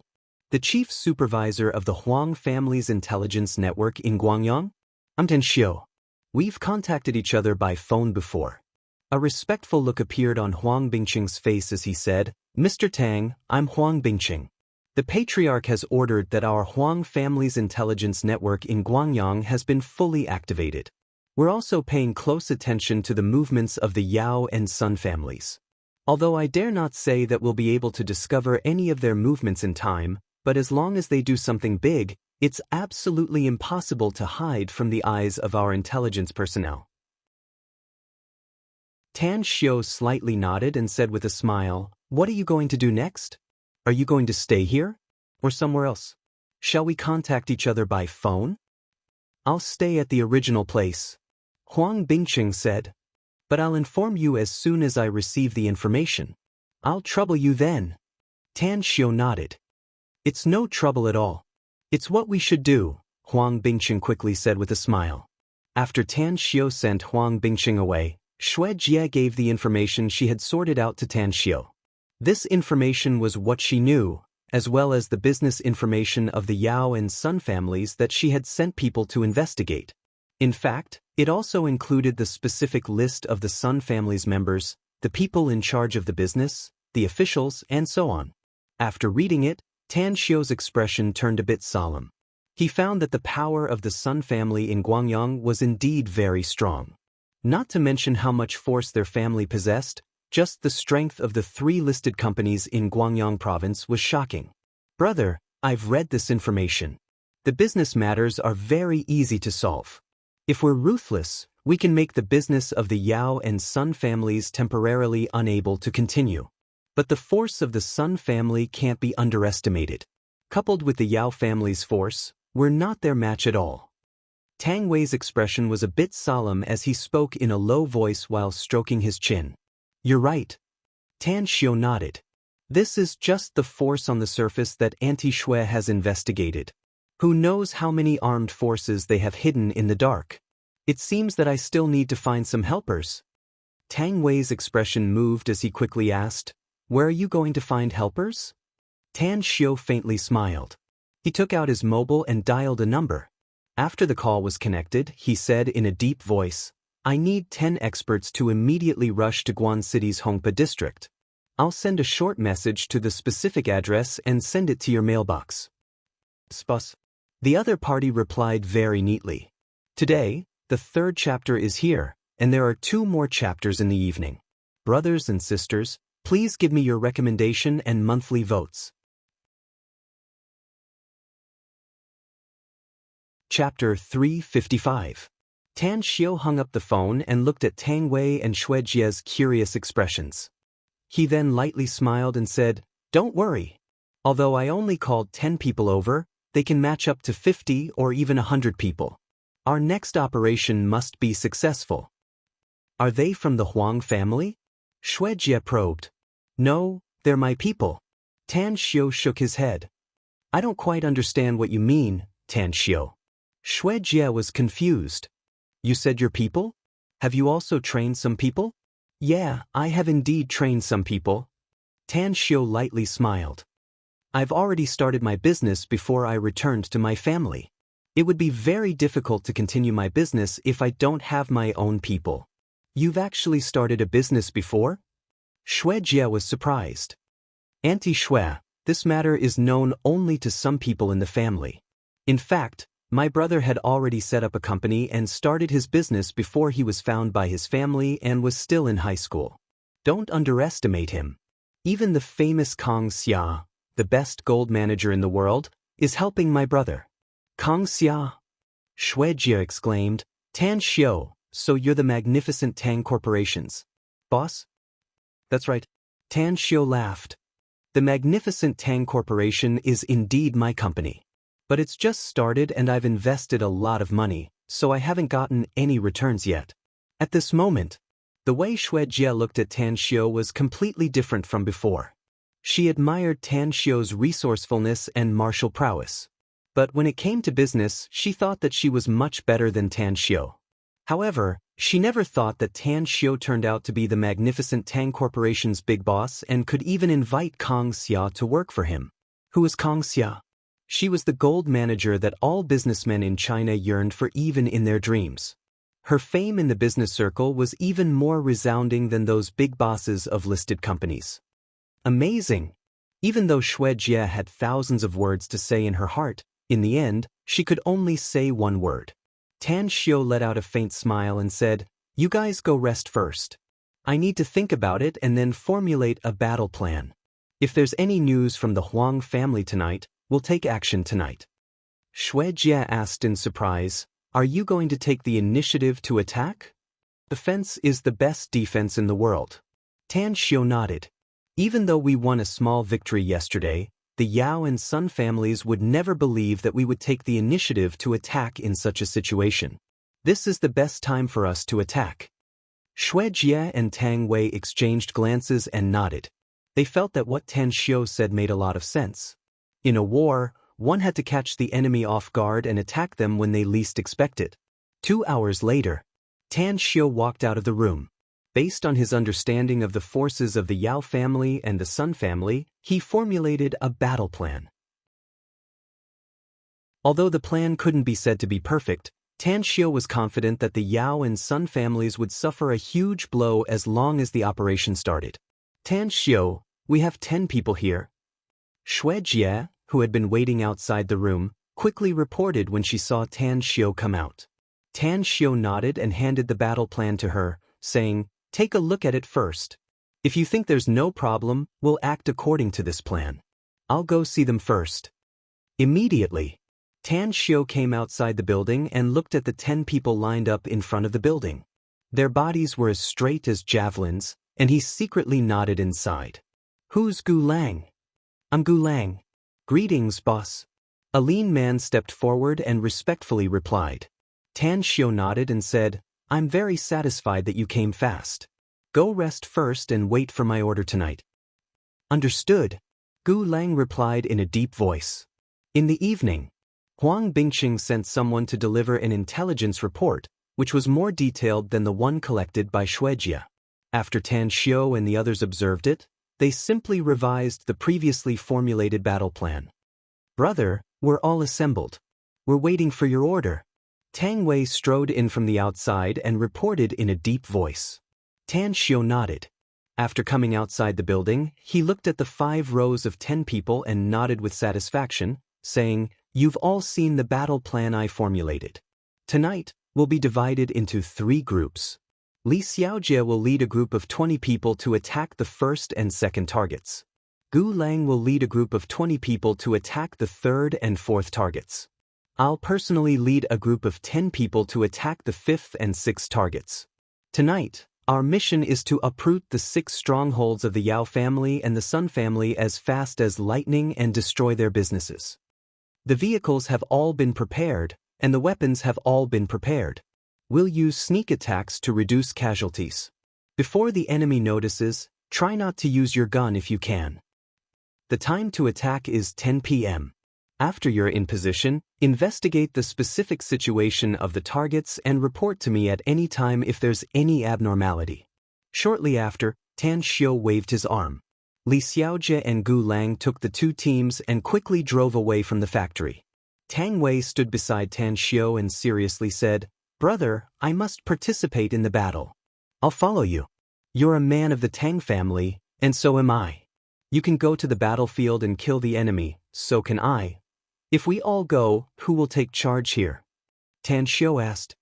"Tan Xiu, let Tang Wei go with you." Xue Jie said. "Don't worry, I'll take care of this place." Xue Jie said.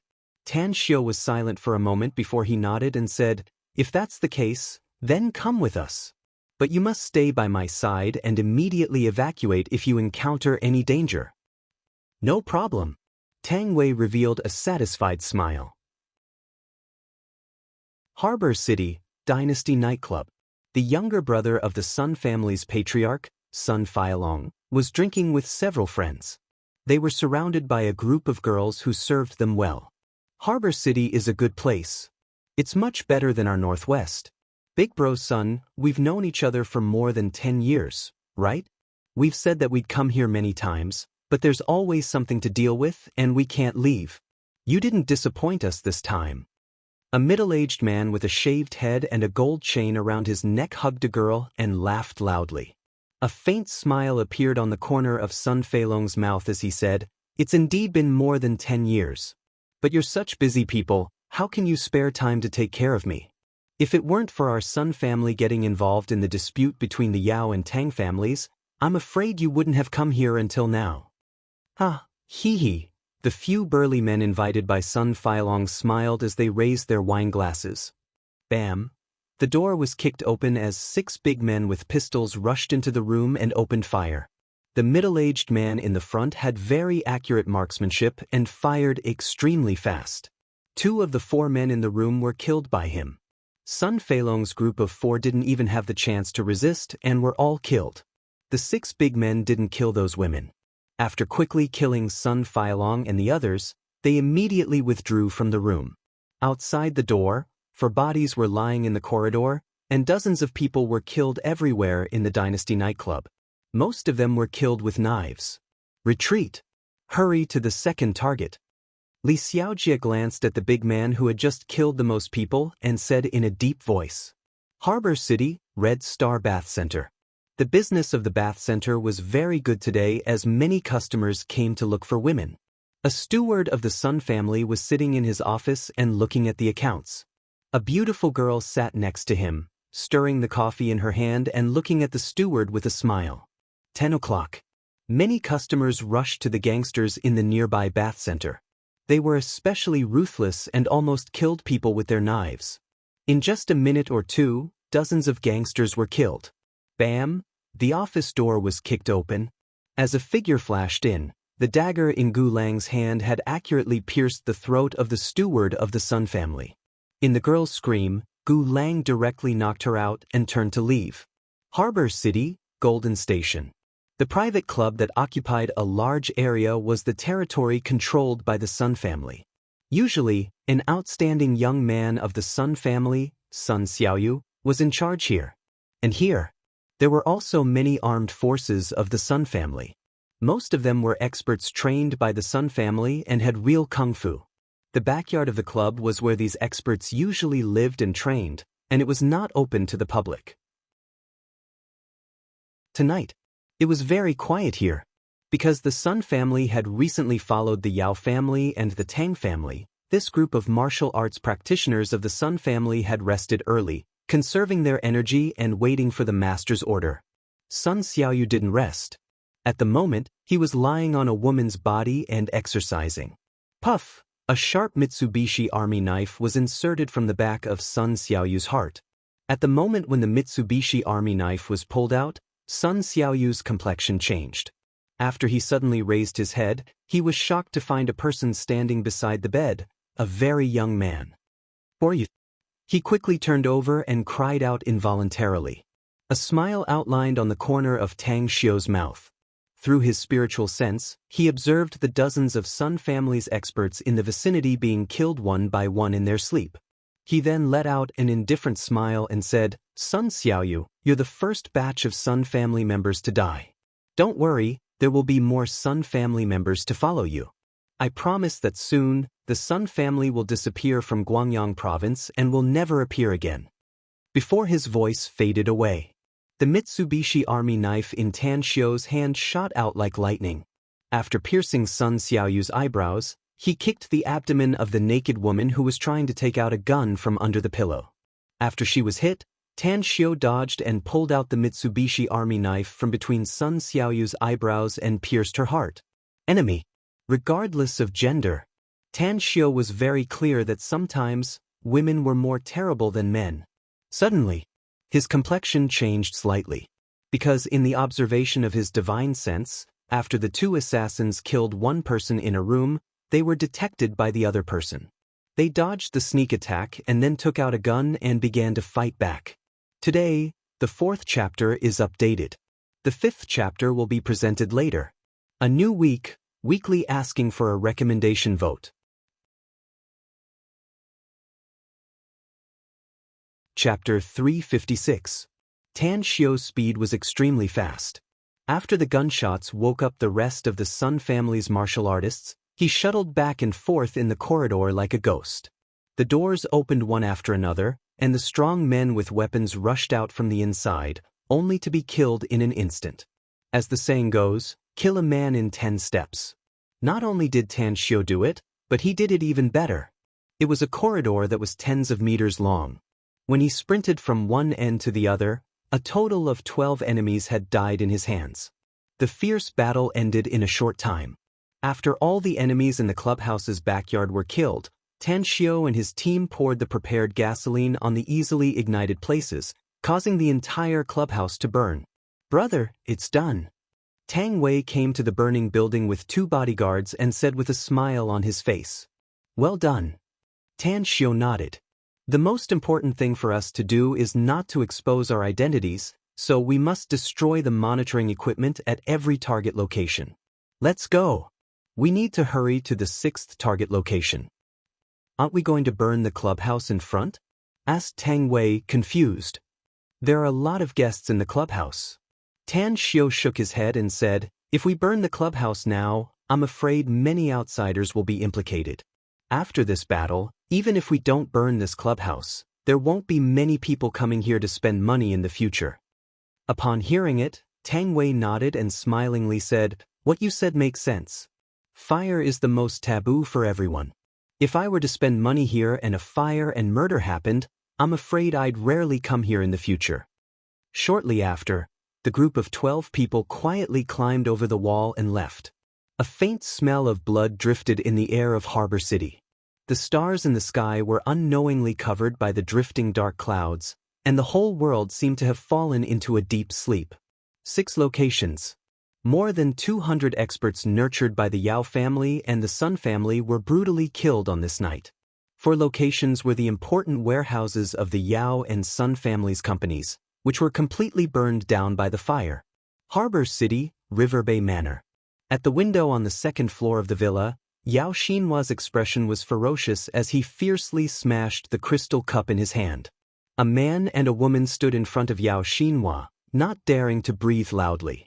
On the other side of the sofa, Topherson and Ai Murue were smoking cigars and playing with the guns in their hands.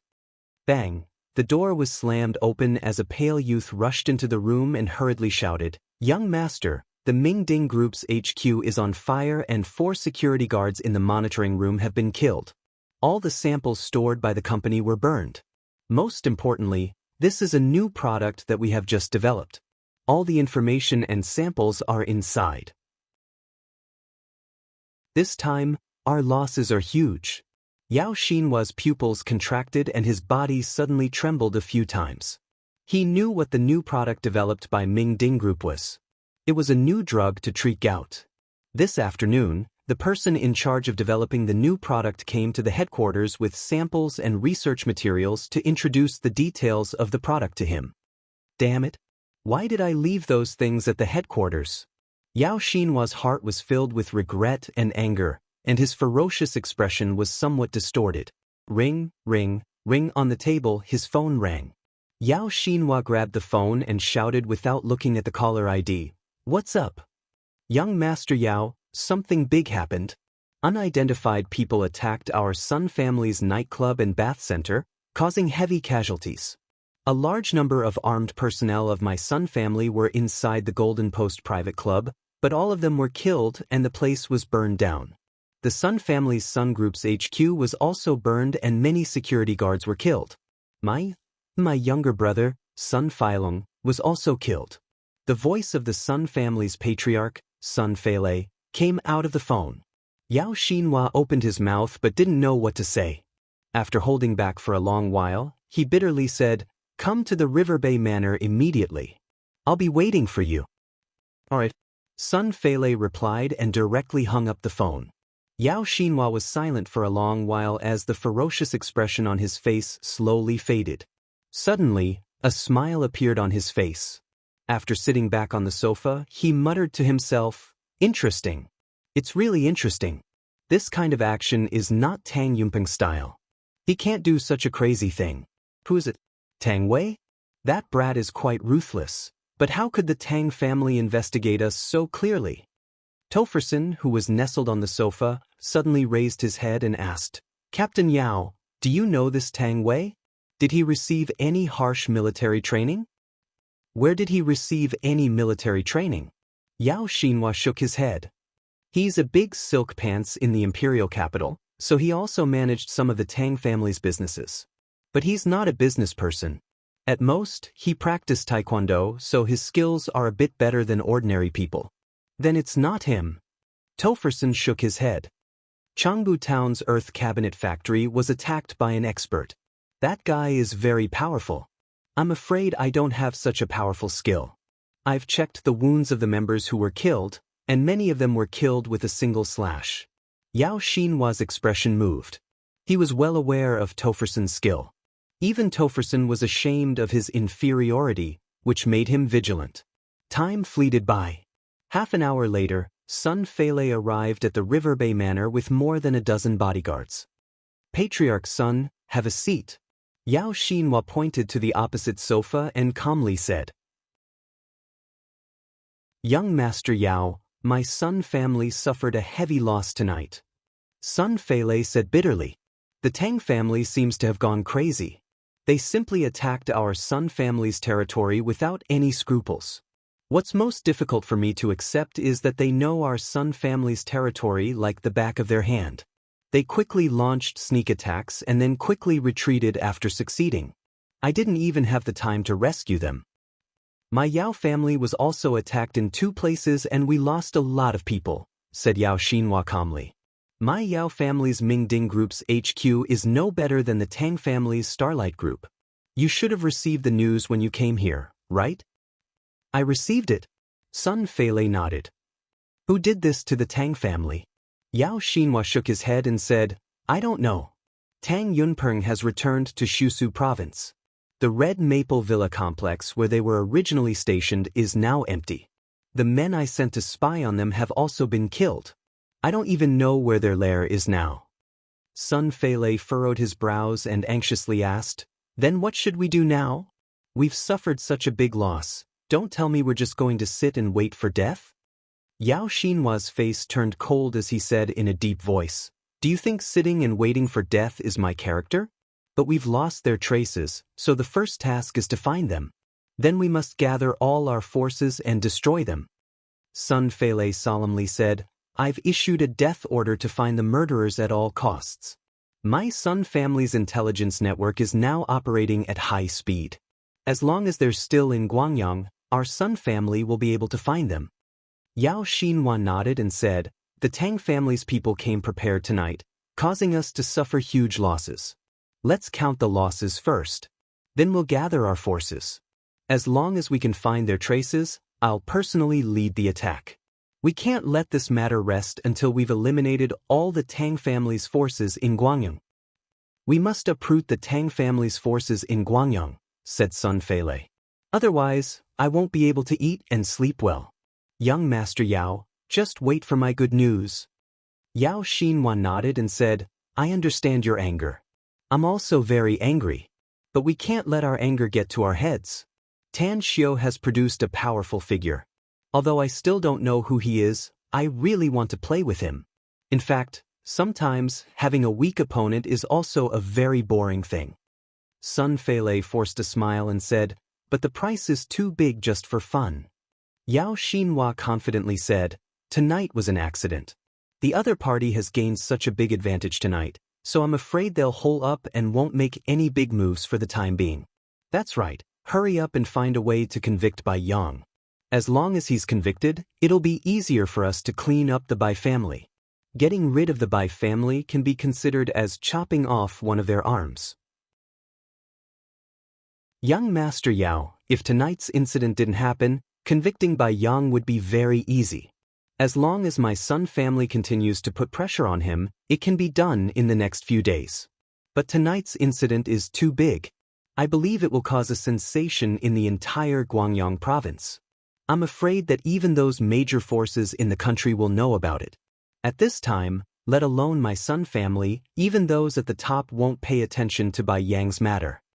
Yao Xinhua frowned and slowly said, since there's no way to convict him for the time being, then bribe the people in the detention center to make Bai Yang suffer a bit.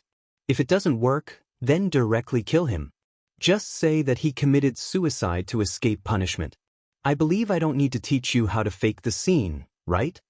Sun Feilei's eyes lit up as he nodded and said, rest assured, young Master Yao. I guarantee that Bai Yang won't live until tomorrow night. Early in the morning. Guan City, Hongpa District. Not long after Tan Xiu and his men returned to the factory, Li Xiaojie and Gu Lang also came back with their men. The 5 of them, including Tang Wei and Xue Jie, gathered in the conference room in the building. Tell me, how's the mission? Tan Xiu beamed as he lit a cigarette and said after taking a deep puff. Li Xiaojie grinned and said, it's been a long time since I've killed to my heart's content. We've eliminated a total of 62 enemies tonight, while only 2 of our men were killed and 4 were injured. The injured brothers are not in danger. We've eliminated 74 enemies, while only 3 of our men were injured and no one died, said Gu Lang indifferently. Li Xiaojie stared blankly for a moment before a bitter smile appeared on his face.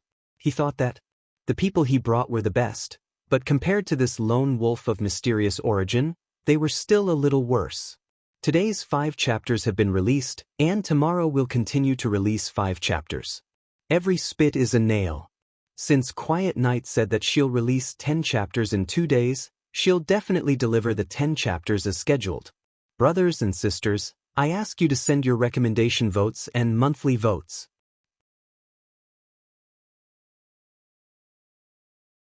Chapter 357. Tan Xiu nodded and said, you did a good job. You killed so many enemies with a very small price. This is a great merit. My side also went smoothly. We killed nearly 100 people from the other side without any casualties. I'm afraid 1/3 of the Yao and Sun family's forces in Guangyang have been dealt with by us in tonight's operation. Tang Wei said with a smile, I'm afraid first Grandpa and the others will be overjoyed if we send the results of tonight's battle back to the imperial capital. Extraordinary splendor rippled in Xue Jie's eyes as a sense of worship rose inside her heart. That's right. The number of people who could make her worship these days could be counted on one's fingers. But after tonight's operation, she really had this feeling about Tan Xiu. Amazing. Valiant. These words seemed especially pale when used on Tan Xiu.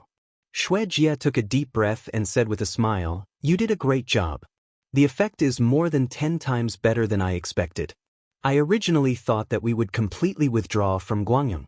But I didn't expect that under Tan Xiu's leadership, just 2 operations were enough to make the Yao and Sun families suffer. Tan Xiu, what are we going to do next? Hibernate and hunt, said Tan Xiu with a smile. Xue Jie was confused and said, I know about staying dormant, but tonight's operation was indeed a bit too big. If tonight's situation happens again, I'm afraid those top bigwigs in Guangyang won't be able to sit still and suppress us. But what do you mean by hunting? Assassinate, Tan Xiu said with a smile.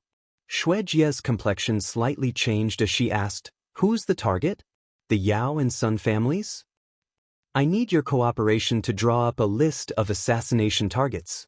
Tan Xiu nodded and said, the Yao family's men who came to Guangyang, as well as the Sun family's members' information. If we want to end the battle in Guangyang as soon as possible, we must kill them and make them tremble in fear. Tang Wei heavily nodded and said, that's right. Since they took the initiative to attack us, then we'll make them suffer. Now I hope the Yao family can send a large number of men, so that we can kill with more vigor. Tan Xiu shook his head and said, what I hope is that we can end the game between the 2 families as soon as possible. I'm sure you're aware of the Tang family's current situation. If we really shed all pretense of cordiality with the Yao family, even if we can exterminate the Yao family, the Tang family will also suffer heavy losses. Once that happens, I'm afraid the other families in the country won't let go of this good opportunity to reap the benefits, right? Tang Wei was startled, and then he nodded silently. Grandfather said that our Tang family needs time the most right now. As long as we are given another 3 to 5 years, not to mention the Yao family, even if it is the top family in the country, our Tang family will dare to compete with them. Tan Xiu said, "That's right, it's time. In fact, the game between us and the Yao family is a situation where we harm others without benefiting ourselves. Therefore, in the following process of hunting, not only do we have to kill as many enemies as possible, but we also have to obtain benefits. Moreover, I've decided to take Gu Lang and the others to Fukang province. Brother Tang Wei, you stay here and wait for my dispatch at any time." This, Tang Wei hesitated. "Tang Wei, since Tan Xiu has said so, just listen to him." Xue Jie said, "I believe you already know what he's capable of now. He'll be fine." Tang Wei nodded helplessly. "All right, then I'll stay here." Xue Jie looked at Tan Xiu and asked with a smile, "What about me? Will I continue to stay here?" "Aunt Xue, although the Starlight Group's HQ has been destroyed, there are still a lot of things to deal with in the company. I don't think it's appropriate for you to stay here and command remotely," Tan Xiu said. "Therefore, I suggest you come with me to Fukang province and deal with the group's affairs in the branch there. You can rest assured that aside from your bodyguards, I'll also send 4 experts to protect you. Even if you encounter a large-scale sneak attack, I'm sure they can protect you." "All right," Xue Jie said with a smile. Immediately, with Xue Jie's help, Tan Xiu combined the information from the Huang family and formulated an assassination list. On this assassination list, aside from the Yao and Sun families, there were also people from the Yang family in Fukang province. Furthermore, after the assassination in Guangyang province ended, Tan Xiu decided to immediately carry out a purge in Fukang province. Imperial capital, Tang family's ancestral residence. The 2 brothers, Tang Guoxing and Tang Guoshou, were discussing some matters. Tang Min, on the other hand, was pouring tea at the side, adding a few words from time to time. Ring, ring, ring. Tang Guoxing raised his brows and instantly thought of the problem in Guangyang province. Almost without hesitation, he grabbed his mobile and saw that it was a call from Tan Xiu. He immediately pressed the answer button. "Xiu, it's so late and you still haven't rested?" "There's something I need to tell you," said Tan Xiu. "What is it?" asked Tang Guoxing. "Is there any unforeseen event in Guangyang?" Tang Guoxing asked. "More than 2 hours ago, I led some people to attack the Yao and Sun families' industries in Guangyang, as well as their armed forces," said Tan Xiu. "Almost 1/3 of their forces in Guangyang were destroyed." "What?" Tang Guoxing abruptly stood up with disbelief in his eyes. Shocking. It was really too shocking. He simply couldn't believe his own ears. It must be noted that although the Yao family didn't have much power in Guangyang, the Sun family was the local snake in Guangyang. Destroying 1/3 of their forces at the same time? How big of a move was this? Tang Guoxing's lips squirmed a few times as he asked with a trembling voice, "How did you do it, Xiu?" "With the intelligent support of our Tang and Huang families," said Tan Xiu. "Then I called some of my men. We separately attacked 6 places of the enemy. Wasn't the HQ of our Tang family's Starlight Group burned down? I also burned down the buildings of the Yao family and the Sun family. You can rest assured that it was done very cleanly. Even if they know that we did it, they won't be able to find any evidence." Tang Guoxing burst into laughter and said, "Good, good, good. Well done. You're the person in charge of our Tang family in Guangyang, so I only got the news now. But I think that old geezer of the Yao family has already gotten the news, right? Pa, I'm so happy, really happy." "Grandpa, Xue Jie will make a report about the specific situation and send it to you by email," said Tan Xiu with a smile. "Anyways, I won't talk to you anymore." "Wait a minute," Tang Guoxing quickly called out. "Is there anything else?" asked Tan Xiu. "Xiu, you may have achieved remarkable results tonight, but you must not underestimate the enemy," said Tang Guoxing. "You and Xiao Wei must immediately retreat if there are any unforeseen events. It's fine even if you lose Guangyang and Fukang." "I understand," said Tan Xiu. Tang Guoxing pondered for a moment and asked again, "What's your next plan?" "I've drawn up a list of assassination targets," said Tan Xiu. "A small part of them are targeting the Yao and Sun families in Guangdong. Most of them are in Fukang. I'll rush to Fukang in 2 days at the latest to contend with the Yao, Sun, and Yang families there." "Will the Huang family in Fukang help us?" asked Tang Guoxing. I don't want the Huang family to get involved unless it's a last resort, said Tan Xiu. But if I can't handle it, the Huang family will help us even if they have to exhaust all of their family's power. Is that true? Tang Guoxing was shocked. Exhaust all of their family's power? How is that possible? Tang Guoxing was shocked. Grandpa, there are some things I won't tell you for the time being. I'm sure you'll know when the time is right. Tan Xiu said. Alright, I understand. Tang Guoxing said. He hung up the phone. Tang Min, who was at the side, quickly asked, Dad, what happened in Guangyang? Look, you're so happy that your mouth is crooked. With a face full of joy, Tang Guoxing said with a smile, Wait, you'll know soon. Xiu is indeed worthy to be my Tang family's seed. Amazing, amazing. Tang Guoxiu and Tang Min looked at each other and then forced a wry smile. Big brother, don't keep us guessing. Tell us first what exactly happened. Xiu brought his men to eliminate 1/3 of the forces of the Yao and Sun families in Guangyang tonight, said Tang Guoxing with a grin. What? Heavens! Tang Guoxiu and Tang Min abruptly stood up with disbelief on their faces as they stared at Tang Guoxing without blinking. I didn't lie to you, Tang Guoxing said with a smile. It was Xiu himself who called me. I believe he won't lie to me. Tang Guoxiu excitedly said, Big brother, if what Xiu said is true, then our Tang family has already reversed the situation in Guangyang, hasn't it? You must know that the Yao and Sun families have been plotting for many years, and their forces there are more than twice stronger than our Tang family. Now that they have suffered such a big loss, I'm afraid that old geezer of the Yao family will die of heartache. That's right. Tang Guoxing nodded and said with a smile. Even if our Tang family completely loses Guangyang, it's worth it with such a big loss from the Yao and Sun families. Imperial capital, Yao family's courtyard. Dog barks were occasionally heard in the tranquil courtyard.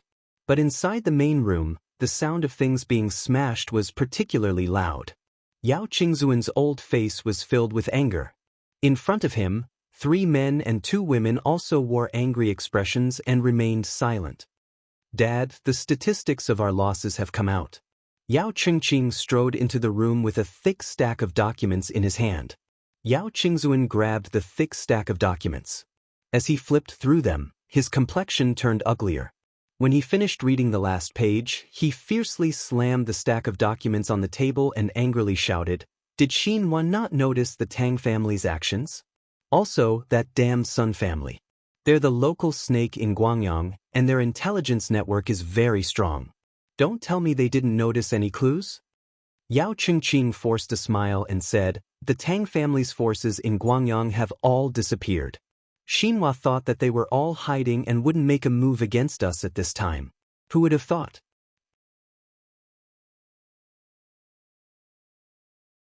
Chapter 358. What does he think?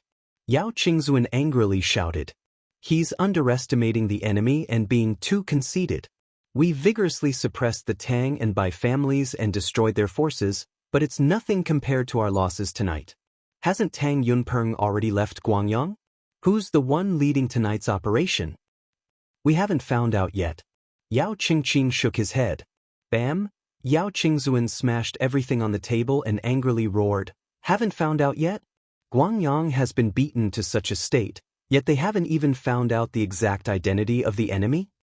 Yao Qingqing bowed his head and didn't speak, while the others didn't even dare to breathe heavily. All of them were deeply ashamed. After a long while, Yao Qingzuan gasped for a few breaths and sternly said, Tell Liang Ting to take some people there and tell Xinhua to get the fuck back if he has no progress. Don't make a fool of yourself outside. Liang Ting? Yao Qingqing and the rest of the Yao family's complexion changed. Yao Qingqing hesitated and said, Dad, Liang Ting is the most powerful expert of our Yao family. Isn't it a bit too much to ask him to rush to Guangyang? Besides, he also has to take some people to guard against the Tang family in the imperial capital. If he leaves the imperial capital and the Tang family... Yao Qingzuan waved his hand to interrupt him and coldly snorted, What if the Tang family does? The Tang family is just a paper tiger now.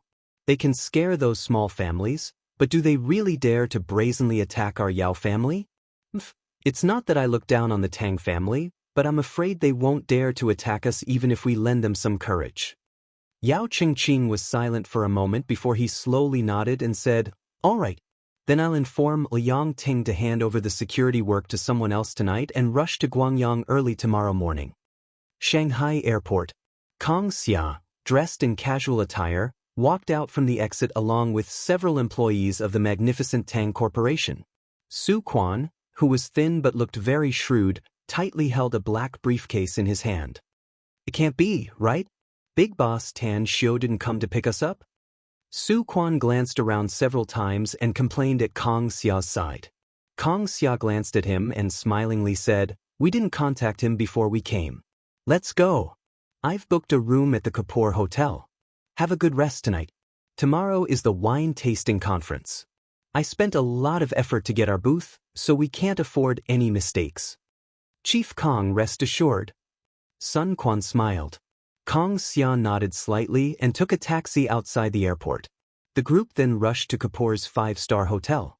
After settling down, Kang Xia took a bath and changed into beautiful clothes before dialing Tan Xiu's cell number. "Tang Xia, have you arrived in Shanghai?" The call was connected, and Tan Xiu's voice came through the phone. Kang Xia said with a smile, "Yeah, I've already settled down in the hotel. Where are you? Is it convenient now? I'll go find you." "I'm in Guangyang," Tan Xiu said. "I have something important to deal with here. I'll go back after I'm done." Guangyang Province. A disappointed look appeared on Kang Xia's face. She hesitated for a moment before asking, "Boss, what did you do in Guangyang? Tomorrow is the wine tasting conference. Can you still attend?" "I'm afraid I won't be able to attend tomorrow," Tan Xiu said. "I'm afraid I won't be able to attend tomorrow." Kang Xia asked, "Then your school. I've arranged it properly, so you don't need to attend the military training." Tan Xiu said with a smile. "The official start time of the class is on the 20th, so I just need to rush back before the class starts. As for the wine tasting conference, I need you to oversee it." Kang Xia forced a smile and said, "Don't worry. I'll definitely handle it well." "All right, then I'll leave it to you," Tan Xiu said. Kang Xia hung up the phone and put down the bag she had just picked up. She walked to the window and looked at the night scenery of Shanghai outside. The sense of loss in her heart became thicker. She put down a lot of work this time and personally went to Shanghai to attend the wine tasting conference. In fact, the main reason was that Tan Xiu was in Shanghai. She wanted to take advantage of this time to stay with Tan Xiu for a while. But how could he go to Guangyang? Kang Xia shook her head and secretly sighed inside. She found that Tan Xiu was getting busier and busier, and she often couldn't see him for a long time. Guangyang. Tan Xiu put down his mobile with a bit of a forced smile on his face. How could he not understand Kang Xia's thoughts? If it weren't for the matter with the Tang family, perhaps he would have already met Kang Xia and the two of them would have gone to eat supper somewhere. Beautiful scenery, gourmet food, and beautiful women. It's much better than racking my brains to plot against the enemy in Guangyang. Tan Xiu shook his head. His anger toward the Yao and Sun families suddenly turned thicker. After a moment of silence, he strode out of the room and shouted, "Gu Lang, come out and see me." A figure rushed out of the room. After Gu Lang appeared neatly dressed, he respectfully said, "What's your order, boss?" "My heart is restless and I can't sleep," said Tan Xiu. "Shall we go hunting tonight?" Gu Lang's eyes lit up. He nodded without hesitation and said, "I'll absolutely obey your order, boss." Tan Xiu waved and said, "No need to be so serious. Let's go. We have nothing to do here anyway. Although the Yao and Sun families are already jittery tonight, let's add some fuel to the fire." "That's right. Call Li Xiaojie and let him be our driver." "Understood," Gu Lang replied and immediately walked toward the door at the side. "I'll drive the car right away, boss." Without waiting for Lone Wolf to approach the door, Li Xiaojie quickly opened the door and rushed out with a smile on his face. He even imitated the way Gu Lang addressed Tan Xiu. A few minutes later, an off-road vehicle rushed out of the factory gate. Li Xiaojie, who was in the driver's seat, asked with a smile on his face, "Where are we going to hunt, boss?" To the Sun family, said Tan Xiu. Creak. While braking, Li Xiaojie shouted with a shocked expression, Boss? You were going to hunt with the Sun family? You're not joking, are you? Do I look like I'm joking? Tan Xiu calmly said. I don't think so. Li Xiaojie forced a smile. But just the three of us going to the Sun family's base camp? We're just going to die. Whether we're going to die or not, we'll know after we go there, said Tan Xiu lightly. Cut the crap. I'm sure you know where the Sun family's base camp is, right? Let's drive. This? Li Xiaojie hesitated for a moment before he honestly drove forward. He always thought that Tan Xiu was a mature, steady, resourceful, and very capable descendant of the Tang family. Therefore, he never thought that Tan Xiu would do such a crazy thing because of a sudden idea. Going to the Sun family to hunt. This was not a joke. The Sun family's manor was very large, and 1/3 of the Sun family's armed forces were guarding the manor. Let alone the three of them, even if there were 300 of them, it would be very difficult to take down the Sun family's manor. Li Xiaojie secretly sighed inwardly.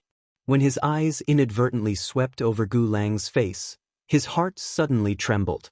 It was because he found that Gu Lang not only didn't have the slightest fear, but his eyes were glowing with a high fighting spirit. Freak. The boss is a freak, and his men are also freaks. Li Xiaojie snorted a few times inwardly and concentrated on driving the car. Guan City, Sun family's manor. The Sun family's manor by the Autumn Water Lake had a beautiful environment and an excellent geographical location. There was a lake in the front and a mountain at the back.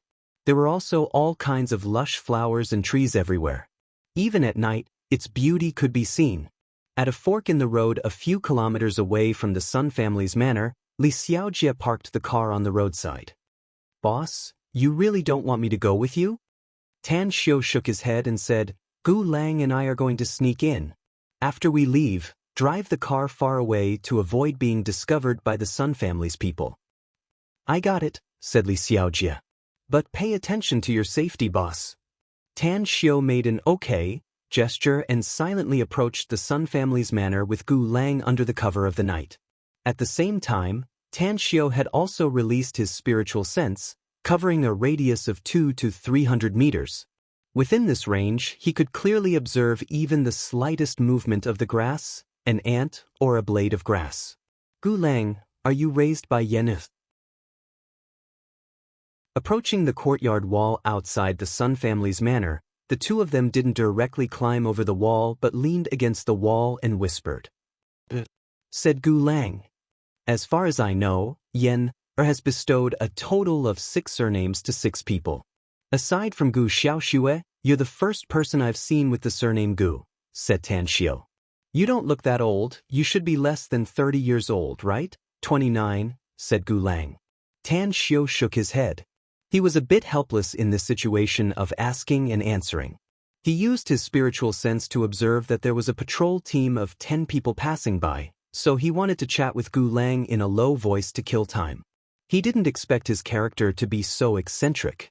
A few minutes later, after the patrol team left the range of Tan Xiu's spiritual sense, he pointed to the electric net on the wall and whispered, I'll throw you over there. It might be a bit high, so be careful and don't fall when you land. Gu Lang looked at the nearly 3-meter courtyard wall and the 1-meter electric net on both sides. He nodded and said, a height of 4 to 5 meters is no problem for me. I once jumped down from the 3rd floor and was safe and sound. The 3rd floor? Tan Xiu glanced at Gu Lang and secretly nodded inside. For an ordinary person, being able to jump down from the 3rd floor and come out unscathed was indeed breaking through the limits of the human body. Go! Tan Xiu grabbed Gu Lang's waist and shouted in a low voice. His arms fiercely flung him up and threw him into the courtyard from above. A slight landing sound was heard. Tan Xiu found through his spiritual sense that Gu Lang was like an agile leopard cat as he rushed into the nearby woods. He immediately exclaimed in admiration. In the next moment, his toes stepped on the wall and his body sprinted. His fingers had already clasped the top of the wall under the electric net. As his fingers exerted force, his body soared into the sky and his toes also stepped on the place where his fingers had just clasped. Although it was just a light touch, The trace of force made him jump more than a meter higher and then easily flipped into the courtyard wall of the manor. Here's the 7th chapter. Although I'm exhausted, Jingye still has to pay the remaining 3 chapters. Brothers and sisters, let's continue our journey.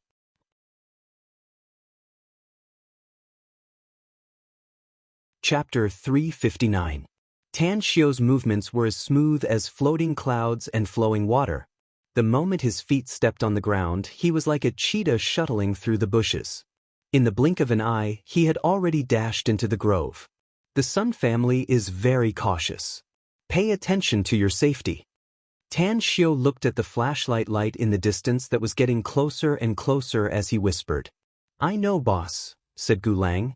Tan Xiu pointed to several garden houses that were shrouded by his spiritual sense and whispered, our plan to assassinate the Sun family's people today is very hasty.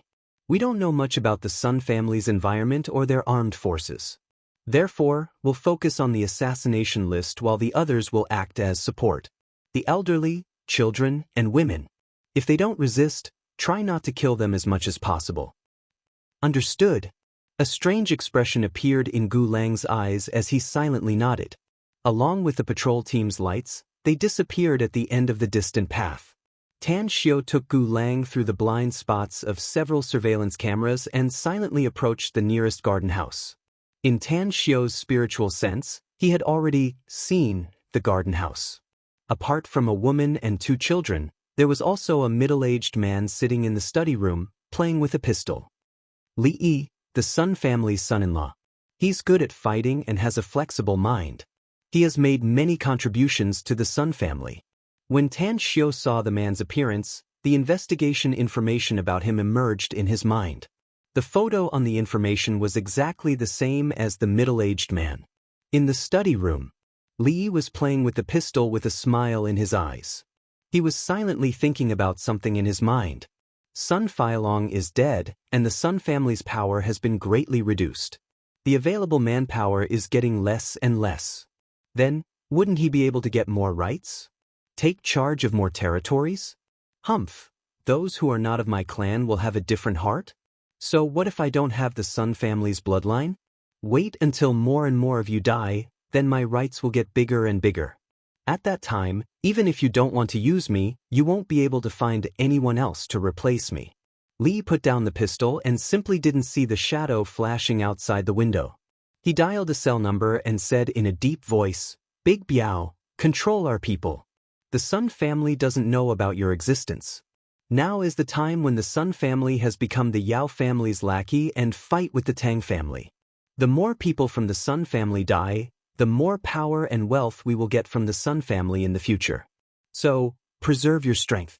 If there's a chance in the future, it's not impossible for us to replace them. Understood. Li Yi hung up the phone and grabbed the pistol again. Outside the window, Tan Xiu heard Li Yi's words clearly. A strange light flashed in his eyes. Without alerting him, he quietly left and met up with Gu Lang in a dark corner. With a smile, Tan Xiu lowered his voice and said, Interesting.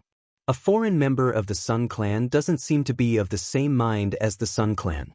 Keep him, he'll be of great use to me in the future. Gu Lang didn't know what Tan Xiu meant, but he absolutely obeyed Tan Xiu's order. He nodded and said, Then, shall we go somewhere else? All right. Tan Xiu replied and slowly rushed toward a nearby garden house. In the dark, Tan Xiu and Gu Lang sneaked into the garden house and almost wasted no effort as they came to the bedroom on the 2nd floor. At this time, a man and a woman were sleeping soundly in the bedroom. Tan Xiu recognized that the man was a member of the Sun family's branch family. Puff!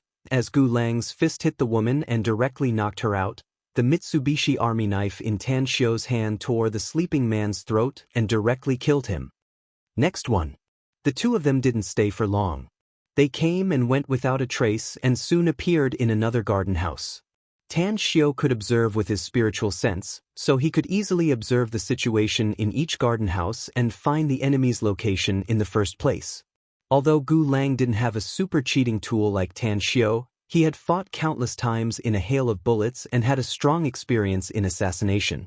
Therefore, under the cooperation of the two of them, 6 members of the Sun family in the garden houses were either knocked out or killed in just half an hour. The number of people who died in their hands had reached 8.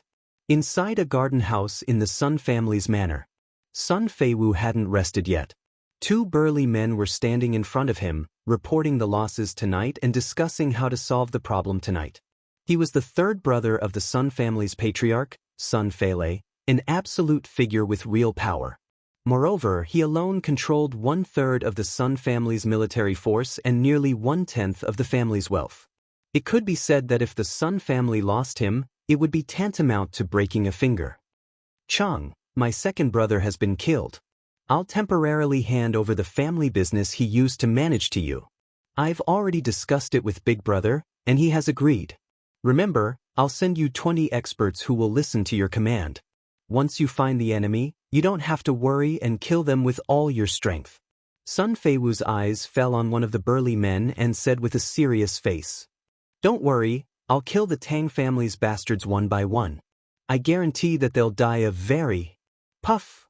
A Mitsubishi Army knife fiercely stabbed into the man's back, and a pair of slender fingers covered his mouth. At the door, another figure dashed in like lightning with a dagger in his hand. In just a breath's time, the man had already dashed to the side of another burly man. As the dagger left his hand, it stabbed into the burly man's neck. "Who's there?" Sun Feiwu's complexion greatly changed. He reacted quickly and opened the drawer, grabbing a pistol from inside. When the muzzle was aimed at Sun Feiwu, Tan Xiu, who was the first to dash in, had already flashed to his side. The knife was raised and slashed down, chopping off Sun Feiwu's hand that was holding the pistol. "Don't make a sound." Tan Xiu strangled Sun Feiwu's neck and covered his mouth with one hand, while the Mitsubishi Army knife in his other hand was also placed on his neck. The pain made Sun Feiwu's complexion turn red. His body twitched, but he couldn't make the slightest sound. He could only watch helplessly as 2 of his trusted men were killed and fell in a pool of blood in front of him. His heart was like a cold flood in June, incomparably cold. A smile hung on the corner of Tan Xiu's mouth as he lightly said, "Life is the most important thing. No matter how much wealth you control or how much power you have, you can't take anything with you once you die. So, staying alive is the most important thing. Give me money and I'll spare your life." Sun Feiwu endured the pain and squirmed his lower lip, indicating that he wanted to speak. Tan Xiu released Sun Feiwu's mouth and coldly said, "Don't even think about calling for help. You can only make a little bit of sound at most, and the knife in my hand will tear your throat. Take the money and buy your life. I want to know how much your life is worth." "For you." Sun Feiwu felt the blood flowing out of his wrist and hurriedly asked. "You don't need to know who we are," Tan Xiu said with a faint smile. "Us brothers have been stranded in Guangyang province and now we can't even eat. We heard that your Sun family is very rich, so we originally wanted to kidnap your wife and extort money from you. But she has been staying in your family these 2 days, refusing to go out no matter what. So us brothers can only take the risk to get some money from you."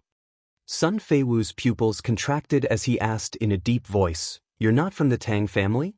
Tan Xiu's brows pricked as he pretended to be surprised and asked, "The Tang family? Who's the Tang family?" Sun Feiwu's heart was shaken as he said in a deep voice, "You're not from the Tang family, yet you dare to break into my Sun family. Aren't you afraid that you won't be able to return? You must know that there are patrols everywhere in our manor. You'll die without a burial ground as long as you're discovered." With a strange expression, Tan Xiu said, "Do you have patrols in this broken manor?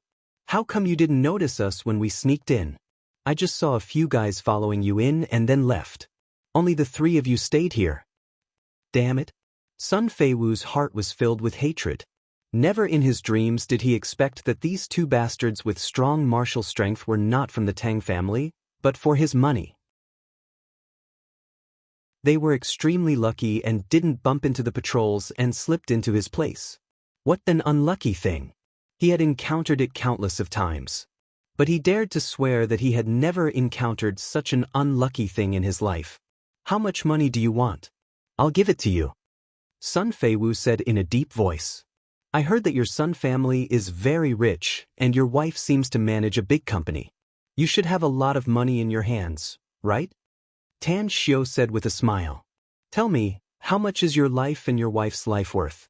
Remember, if you dare to deceive us and don't give us the money, you'll die a miserable death. We'll also humiliate and torture your wife and then kill her.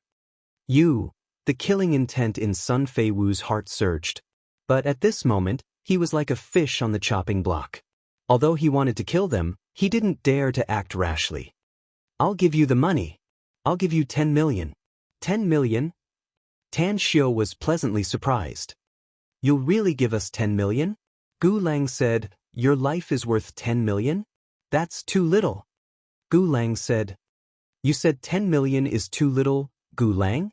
Tan Xiu asked, does their family have more money? That's right.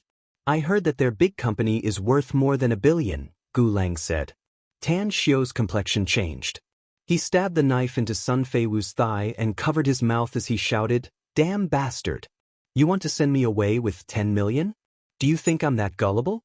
No, give me more. Gu Lang said, I think he can afford to pay 200 million yuan. 200 million? Tan Xiu exclaimed. Can he really take it out? Gu Lang said, whether he can take it out or not depends on his ability. If he can't give us 200 million, then we'll kill him and let him ask his wife for it. That's right. Women are very timid. Tan Xiu nodded. How about we kill him now? I heard that his wife is very good-looking. I'll give it to you. Sun Feiwu immediately interrupted Tan Xiu the moment he released Tan Xiu.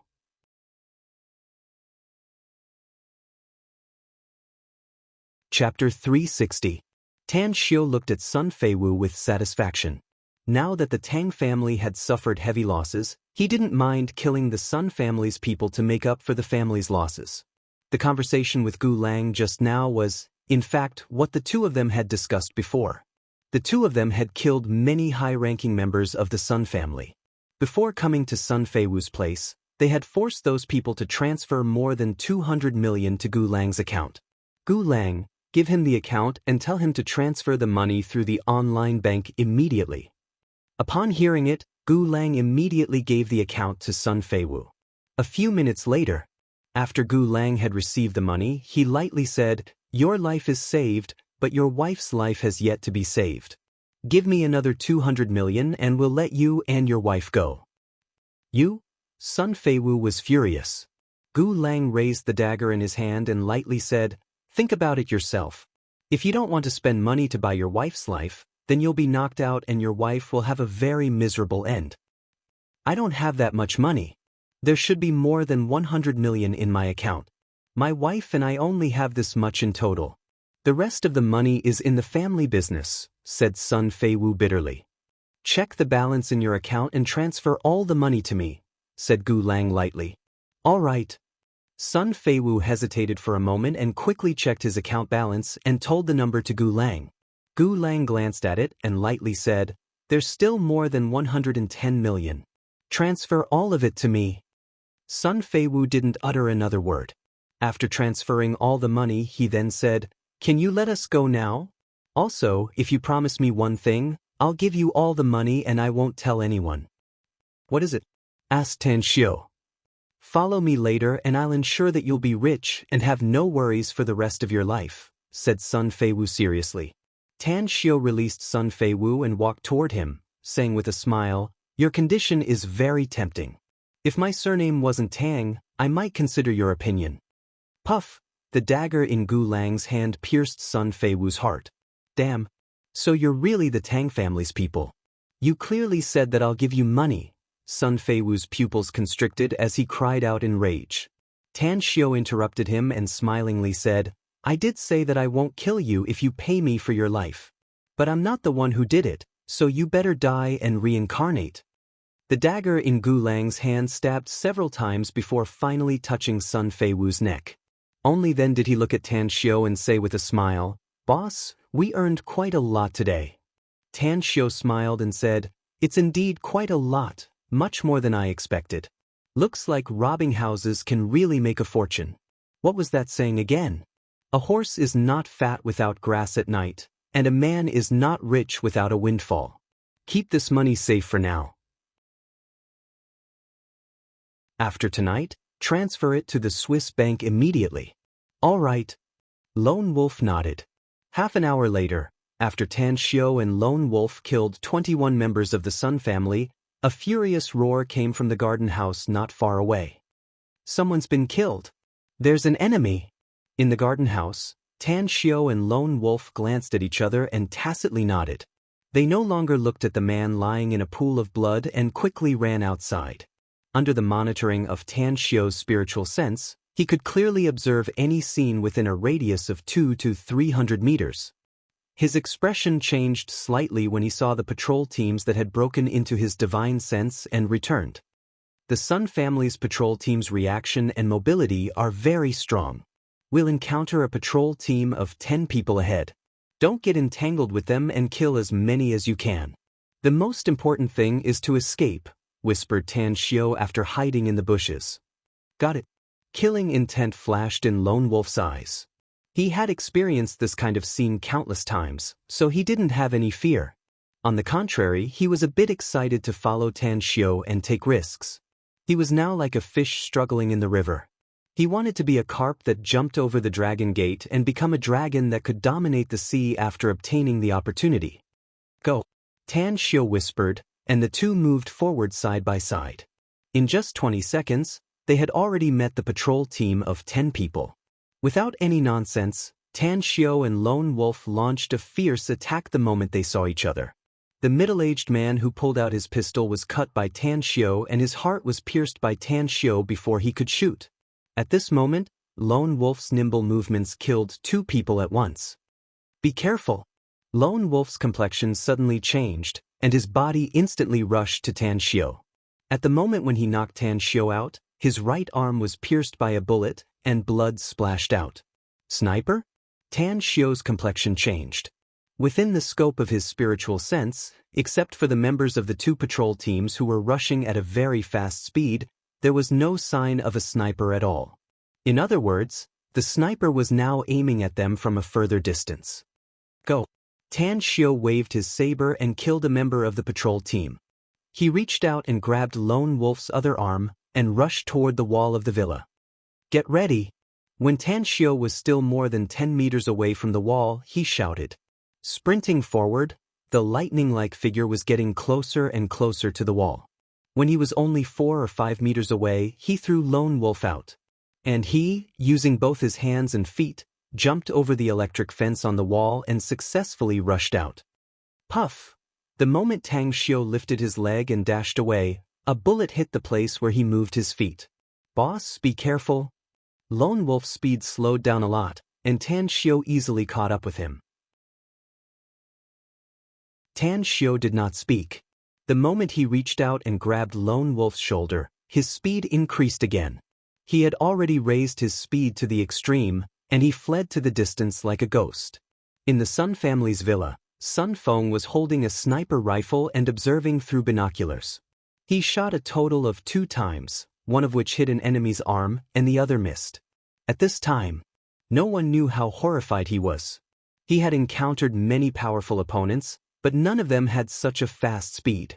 That speed, it had simply broken through the limit of what a human could do. Even if he was far away and used the sniper rifle's scope to observe, he could only capture a little bit of the trajectory. Is he still a human? Sun Feng's mouth revealed a touch of bitterness. Looking at the enemy disappearing in the distant night, he helplessly put away his sniper rifle and quickly ran down. On the side of the road 4 or 5 kilometers away from the Sun family's villa, Li Xiaojie was sitting in the driver's seat, smoking and observing the surrounding scene. Suddenly, his expression slightly moved. When he saw Tan Xiu sprinting back from tens of meters away, his complexion slightly changed. What a fast speed! Li Xiaojie's heart was greatly shaken. With his keen eyesight, he saw Lone Wolf being carried by Tan Xiu, as well as his arm that had been dyed red with blood. Bam! The door was opened and quickly closed. Tan Xiu shouted in a deep voice, "Quickly drive the car and evacuate immediately." Li Xiaojie started the car and drove away at a very fast speed. After driving for more than 10 kilometers, he asked, Boss, is Lone Wolf okay? At this time, Tan Xiao had torn the clothes on Lone Wolf's wound and pressed his acupoints to stop the bleeding. Upon hearing Li Xiaojia's question, he shook his head and said, "It's not fatal. But we must return to Hongpa district as fast as possible. I need to take the bullet out of his arm." "Got it," Li Xiaojia replied. Lone Wolf grinned and said with a smile, "This injury is nothing, boss. We can't go back to Hongpa district directly. We even have to abandon this car halfway. Otherwise, the Sun family's people will be able to find the factory in Hongpa district through the surveillance video on the road as well as the place where this car appeared." Tan Xiao pondered for a moment before he immediately took out his mobile and dialed Tang Wei's cell number. When Tang Wei's drowsy voice was heard, Tan Xiao said in a deep voice, "Don't sleep yet. Immediately drive out and pick us up. I won't tell you the specific address, but we'll keep in touch." "What do you mean? Are you—" Tang Wei became spirited and asked curiously. "We were bored at night, so we went to the Sun family to assassinate them," said Tan Xiao. "Lone Wolf was injured and needs to go back to treat his injuries. Hurry up and don't dawdle." "All right." Although Tang Wei was shocked that Tan Xiao and Lone Wolf went to the Sun family to assassinate them in the middle of the night, he also knew that it was not the time to understand the situation. After replying, he put on his clothes and rushed outside. Half an hour later, Tang Wei received Tan Xiao's group of 3. The car driven by Tan Xiao's group was abandoned. Li Xiaojia shot the fuel tank from afar, causing it to burst into flames. The 4 of them then left at an extremely fast speed. "This license plate may be fake, but we can't leave it behind." Li Xiaojia stuffed the license plate into the car and sat down. He then looked at the gloomy Tang Wei. At this moment, Tang Wei was furious.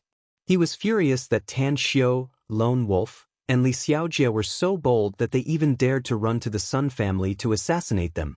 He had heard that the Sun family's armed defense force was very tight and powerful.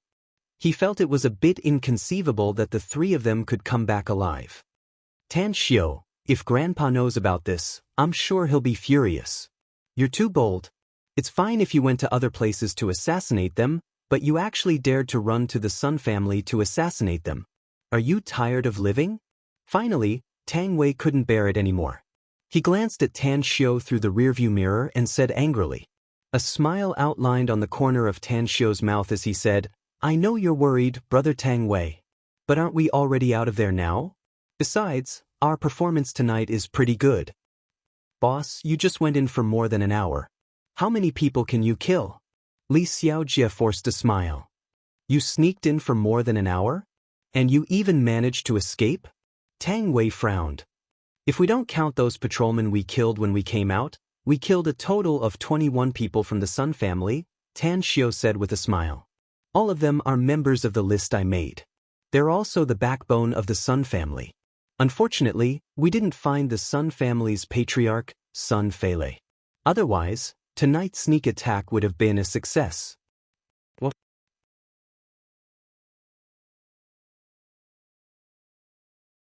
Chapter 361. Tang Wei's expression greatly changed, and even Li Xiaojia looked incredulous. 21? The Sun family's backbone power, the concentrated power of the clansmen, was probably only a dozen people, while the number of high-level stewards was probably less than 30. They had killed a few before, yet Tan Xiao and Gu Lang had killed 21 people in just an hour?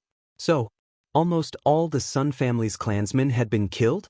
Tang Wei gulped down and probed, "Brother, you're not lying, right?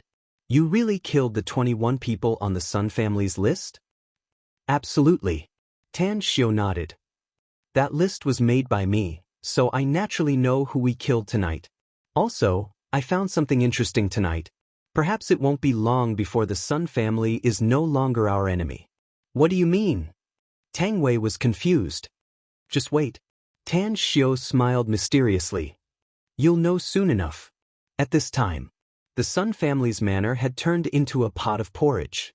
Many old, weak, sick and disabled people ran out of the garden houses and shouted loudly. Teams of patrol members were constantly rushing between the garden houses. As the corpses were carried out, people kept crying and howling. Li Yi led the members of the 2 patrol teams. With a pale face, he commanded everyone to carry the corpses out and carry them to the Sun family's central square. At this time, he secretly felt lucky because he found that the enemy came from the courtyard wall closest to his residence, but the enemy didn't attack him. Instead, they started to attack the Sun family's clansmen who lived not far from him. Harbor City, River Bay Manor. Sun Feilei and Yao Xinhua were plotting the next action plan and sharing the armed forces that both sides still had. Although the Sun family suffered heavy losses tonight, Sun Feilei was confident that he could completely defeat the Tang family and become the biggest super family in Guangyang province with the help of the Yao family. Ring, ring, ring. Their conversation was interrupted by the urgent ringtone of a mobile phone. Sun Feilei frowned. Anger flashed in his eyes when he saw that the call was from his wife. After the call was connected, he said in a deep voice, "I have something important to do now, so I can go back later. Don't bother me if there's nothing important." "Honey, something happened?" The woman's sobbing voice came from the phone. Sun Feilei's expression changed. He suddenly stood up and asked, "What happened?" "The Sun family is finished." The woman began to weep. Sun Feilei angrily shouted, "As long as I'm alive, the Sun family will not be finished. Hurry up and tell me what happened." "Hubby, some enemies sneaked into our Sun family's manor and killed many of our people. Fei Wu is dead, Sun Wei is dead, Chen Jin is also dead. Almost all of the direct descendants of the Sun clan are dead. All the people who held important positions in the Sun family are dead. 21, not counting the patrol members who were killed, 21 are dead." "What?" Fei Lei shouted angrily with his eyes wide open. He simply couldn't believe his ears. The dignified Sun family manor house definitely had extremely powerful armed defenses. How could there be an enemy attacking the Sun family manor house? Also, he even killed so many high-level members of the Sun family? "Bastard, are you kidding me? This joke is not funny at all." The woman cried even louder. "I'm not joking. I'm telling the truth. All of them are dead. Our Sun family is finished." Sun Feilei's body trembled and the mobile in his hand fell to the ground. "What happened, Patriarch's son?" asked Yao Xinhua in a deep voice. Sun Feilei looked up blankly and saw the concerned expression on Yao Xinhua's face. He seemed to have lost his soul as he slumped on the sofa and muttered, "They're all dead. All the high-level members of the Sun family are dead." Yao Xinhua's expression greatly changed. He grabbed Sun Feilei's clothes and angrily shouted, "What the hell are you talking about? Who has the ability to kill all the high-level members of the Sun family?" "I don't know." Sun Feilei shook his head. "It was my wife who called me. Not counting the members of the patrol team, just the high-level members of the Sun family alone are dead." Yao Xinhua loosened Sun Feilei's clothes. With a frightened look on his face, he took 2 steps back and gulped down his saliva. The Sun family was the local tyrant of Guangdong. There were only about 30 people who held real power in the entire Sun family. A few of them had died before, and now another 21 had died. Then, how many high-level members of the Sun family were still alive? Yao Xinhua took a deep breath and suppressed the fear inside his heart. He then shouted in a deep voice, "Let's go. We'll immediately go to the Sun family." Fukang Province, the Huang family. Huang Jinfu had already fallen asleep, but he was awakened by his cell phone's ringtone. When he hung up the phone, his face was full of shock. That's right. He was shocked by the information he had just received. The dignified Sun family of Guangyang had its high-level members massacred overnight. Although the number of enemies had yet to be investigated, it was said to be very small. Only 2 of them were discovered. The Everlasting Feast Hall.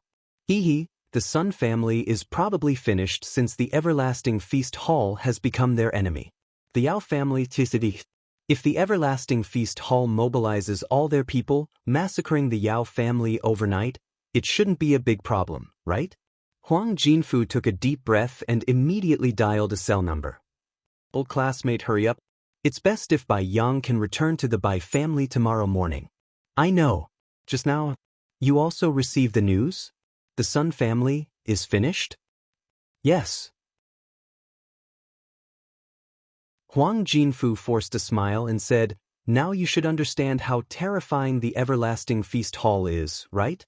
Let alone the Sun family, even my Huang family, I'm afraid will be completely massacred overnight. Brother Jinfu, tell me, what kind of force is this everlasting feast hall?" The middle-aged man's voice came out again from the phone. "I don't know." Huang Jinfu forced a smile. "I really don't know. It's very mysterious and very terrifying. The most important thing is that the everlasting feast hall's people are too low-key. I understand. You can rest assured that I won't send people to investigate the everlasting feast hall. Also, I'll try my best to build a good relationship with the everlasting feast hall's people. That's right, if you see that person again, please help me ask if the everlasting feast hall is willing to open a branch in Guangyang. My Chu family will definitely spare no effort to help." "All right." The phone call ended. Huang Jinfu's expression was a bit complicated. After putting down the phone, he draped his clothes and came to the window. Looking at the quiet scenery outside, he secretly sighed inwardly. Who would have thought that the Sun family would suffer an unprecedented blow on such a peaceful night? There's also the Chu family. I'll help them if I can. If the Chu family can build a good relationship with the everlasting feast hall, the Huang family can consider reaching a secret alliance agreement with the Chu family in the future. Imperial capital. Tang Guosheng was awakened from his sleep. After listening to the phone call, he burst into laughter and immediately called Tan Xiu. Compared to Tang Guosheng, the Yao family's old patriarch, Yao Qingzuan, had completely lost sleep. After being silent for a long time, he also dialed Yao Xinhua's number and said 4 words: "Turn offense into defense." The next morning, 2 Audi cars drove into Guangyang's Nanhe detention center. After several middle-aged men entered, they only stayed inside for a few minutes before leaving in a hurry. Inside the detention center. Inside a detention room with poor conditions, Bai Yang looked at the 4 walls and smoked a cigarette with a dispirited face. The cigarette was given to him by the detention center's director, who had once received his grace. He knew. He was finished. Perhaps, it was very likely that his Bai family was finished. He was a bit resentful, blaming the old patriarch for choosing the wrong side in the past. Why did he choose to stand on the Tang family's side? He was very clear about the Tang family's current situation. Although they had an extremely high reputation and could be regarded as a top family in the imperial capital, there was no way to compare them with the past. Now, I'm afraid the Tang family's forces in Guangyang can't even protect themselves, right? I'm afraid it's difficult for me to be safe and sound. Bai Yang sighed inwardly. Bang! Along with the sound of the iron door outside, the detention center's director, Jiang Yangwen, along with several police officers, came to the room where Bai Yang was detained. "Director Jiang, what are you doing?" Bai Yang's heart sank as he asked. With a thick smile on his face, Jiang Yangwen said, "Brother Yang, I just received an order that you've been released. Furthermore, it's an order issued by the provincial number 1 and number 2 at the same time." "That's right. The provincial number 1 also said that you should hurry back home. He'll treat you to lunch at the Tuwei house." "What did you say?" A shocked expression appeared on Bai Yang's face as he asked with uncertainty. Jiang Yangwen repeated what he had just said and said with a smile, "Brother Yang, it's really all right. They said that the investigation has been done and the person who framed you has been arrested. It's a member of the Sun family who wrote an anonymous letter. Also, there's news that the guy will be sent here to be detained soon." Bai Yang swallowed his saliva and glanced at the police officers. Jiang Yangwen instantly understood Bai Yang's thoughts. He waved to the police officers and motioned them to leave first. When there were only 2 people left in the room, he said, "Brother Yang, what do you want to know?" "Director Jiang, what's the reason?" Bai Yang asked. Jiang Yangwen took a few steps back and looked outside the door to make sure that there was no one else. Then he moved closer to Bai Yang and whispered, "Brother Yang, something big happened in Guangyang. Wasn't the Tang family's Starlight Group HQ burned down? Last night, someone burned the Yao family and the Sun family's HQ building. Moreover, 200 to 300 people from these 2 families died. I heard that they were assassinated. That's not the most important thing. The most important thing is that the Sun family is miserable. Late last night, someone sneaked into the Sun family's villa and killed most of the Sun family's senior members. Now, apart from the Sun family's head, Sun Fele, there are only a few core members of the family in the other provinces. A look of ecstasy appeared on Bai Yang's face. Suddenly, he had a profound realization. Mountains and rivers are heavy, and there's no way out, but there's a glimmer of hope at the darkest hour. The tragedy of the Sun family and the loss of the Yao family made him think of the Tang family. He was even sure that the Tang family was the one who could do such a big thing.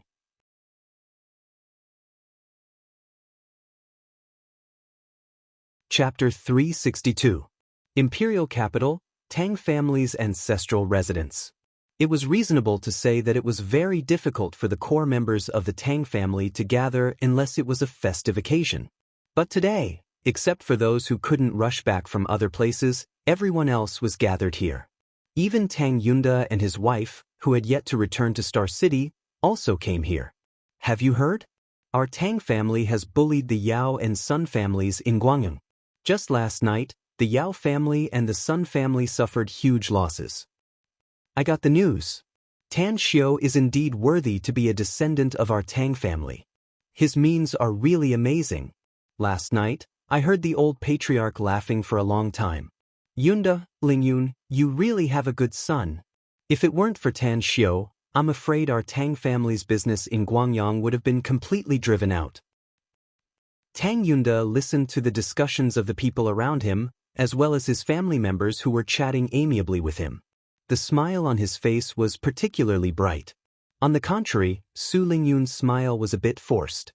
But considering Tang Yunda's face, she still forced a smile to deal with everyone. Little Yun, are you unhappy? After noticing his wife's expression, Tang Yunda pulled her to the place where people were talking and asked in a low voice. No, I'm not unhappy. I'm just a bit worried. Su Lingyun shook her head. There are so many family members involved in the family's major event. I can't figure out why Xiao ran to Guangyang to preside over the overall situation. Although I don't understand the disputes between big families, I heard that it's very cruel. So many people from the Yao and Sun families have died. I'm afraid that if something unexpected happens to Xiao, Tang Yunda gently hugged Su Lingyun in his arms and softly said, Don't worry. Xiao can do so well in Guangyang, which shows that he has grown up. There are some things that he must experience sooner or later, but now it's a bit ahead of time. You see, isn't Xiao fine now? He called the old patriarch last night, and he's still safe and sound. Maybe he brought people to beat the Yao family until they're afraid. Will the Yao family really be afraid after being beaten? Su Lingyun asked hesitantly. If they're afraid of being beaten up, does that mean that the dispute between our two families will end? I can't say for sure now, but I think it should be almost there, said Tang Yunda with a smile. The Yao family doesn't really want to shed all pretense of cordiality with our Tang family. What they did in Guangyang and Fukang was just to test the waters and test our Tang family's cards. Su Lingyun was a bit relieved as she nodded and said, Yunda, do you think we should go to Guangyang to support Xiao? I'm afraid. No need to be afraid. Tang Yunda shook his head. Xiao was smart and brave. If he really couldn't take it anymore, he definitely wouldn't force himself to do so. Can't you see how happy everyone in the family is? It means that we have now one. I'll ask old master later. If things over there come to an end, I'll ask Xiao to hurry back to Shanghai. Su Lingyun quickly nodded and said, Yes, yes. You must ask him later. Xiao was a university student at a prestigious university like Shanghai University. I can't let it affect my studies. Don't worry. Tang Yunda comforted her. Inside the ancestral house, the two brothers, Tang Guoxing and Tang Guoshou, sat face to face with only a tea table between them. At this moment, both of them had smiles on their aged faces. Amazing! Truly amazing! Tang Guoshou exclaimed. Tang Guoxing nodded and said, I agreed to let him preside over Guangyang before, but I actually didn't expect him to do anything. I even made up my mind that even if I lose Guangyang, I'll just lose it. I'll just consider it as sharpening him. I didn't expect that the surprise he gave me would turn out to be. Ring, ring, Ring. A mobile phone rang. Tang Guosheng picked up the phone. After hearing the other party's words, he suddenly stood up and hurriedly asked, "Is what you said true? Bai Yang has been released?" Guangyang's number 1 and number 2 signed the authorization at the same time? Good. Pa. I got it. After hanging up the phone, Tang Guosheng happily said, "The Bai family's patriarch, Bai Yang, has been released. I really didn't expect it. What Xiao did yesterday even shocked number 1 and number 2. I'm afraid they don't want us to have a dispute with the Yao and Sun families again, so they released Bai Yang." Tang Guosheng squinted his eyes and slowly said, "Big brother, don't let the pleasant surprise get to your head. I don't think this matter is that simple. It's reasonable to say that Guangyang's number 1 and number 2 are not our people. Although they're not the Yao family's people, they should hope that we and the Yao family will fight to the death, right?" Tang Guosheng stared blankly for a moment and the smile on his face quickly receded. After hesitating for a while, he said hesitantly, "Could it be that they don't want a large-scale fight to happen in their territory again?" "Unlikely." Tang Guosheng shook his head. "The Chu family is the biggest family in Guangyang, and the Chu family's patriarch is the number 1 figure in Guangyang. He has a close relationship with the neutral party, so they shouldn't easily intervene. But I think this matter has nothing to do with Xiao." Tang Guosheng shook his head and smilingly said, "I say, third brother, don't you think Xiao is too powerful? Even if he's very outstanding, there's no way he can intervene in the officialdom, no?" Tang Guosheng was silent for a moment before he took out his mobile and said, "I'll call him and ask." Tang Guosheng stared blankly for a moment before he couldn't help laughing and said, "Since you insist on thinking so, I'd like to see the result. You call him." Half a minute later, Tang Guosheng dialed Tan Xiu's number. After Tan Xiu picked up the call, he smilingly said, "Xiu, it's me, your third grandpa. Where you now?" "I'm on the way to Fukang province." Tan Xiu replied. "I know what you did, Xiu," asked Tang Guosheng with a smile. "It's very good, very good. The Yao family's arrogance has been beaten down by you. Third grandpa, you called me not just to praise me, right?" Tan Xiu smilingly asked. "What's the matter? You're too smart, kid." Tang Guosheng laughed. "That's right, I have something to ask you. The Bai family's patriarch, Bai Yang, has been released this morning. He personally called your grandpa to express his gratitude. I'm curious, is his release related to you?" "That's right," Tan Xiu said. "I found the patriarch of the Huang family in Fukang province and made some deals with him. Don't ask about the deal, third grandpa. I guarantee it won't bring any harm to the Tang family. It's in my other business dealings. The Huang family's patriarch, Huang Jinfu, can influence the Chu family." Tang Guosheng was surprised. "My business dealings are not only with the Huang family, but also with the Chu family," said Tan Xiu. "Although I don't have direct contact with the Chu family, it's the best choice to go through the Huang family's patriarch, Huang Jinfu." Tang Guosheng's lips squirmed as he sighed. "Heroes have always been young since ancient times. I'm convinced. There are only a few people in this world who can make this old man convinced, but I'm convinced by you. You've done these things beautifully, very beautifully. When you come back to the imperial capital, let's have a good drink." "All right," Tang Xiu said with a smile. Tang Guosheng hung up the phone and looked at Tang Guosheng, who had a strange expression on his face, saying, "Big brother, did you just hear it?" I turned on the loudspeaker. Bai Yang being able to come out is indeed Tan Xiu's doing. As for the deal he made with the Chu family, I won't ask since he doesn't want to say it. Tang Guosheng's eyes flickered as he murmured, "Third brother, haven't you noticed that Xiu is too mysterious? I suddenly have a feeling that he's not hiding something from us, but hiding too many secrets from us." "Who cares?" Tang Guosheng grinned. "No matter how many secrets he's hiding from us, he's still a descendant of our Tang family. He won't do anything bad to our family. As long as he has the ability and is willing, I'm sure no one in the family will object even if you directly pass the Tang family's patriarch position to him." Tang Guosheng said with a smile, "You're right." Tang Guosheng said with a smile, "If he has the ability, the Tang family's power can be handed over to him in the future. How could he do something harmful to his own family? Forget it, let's not ask about it. Let's not send people to investigate." I believe he'll tell us one day in the future. Alright. On the other side, the Tang family was celebrating, while the Yao family was gloomy and gloomy. The Yao family's patriarch, Yao Qingzuan, had a livid complexion and didn't speak a word. He sat in his study for several hours and only stepped out at noon.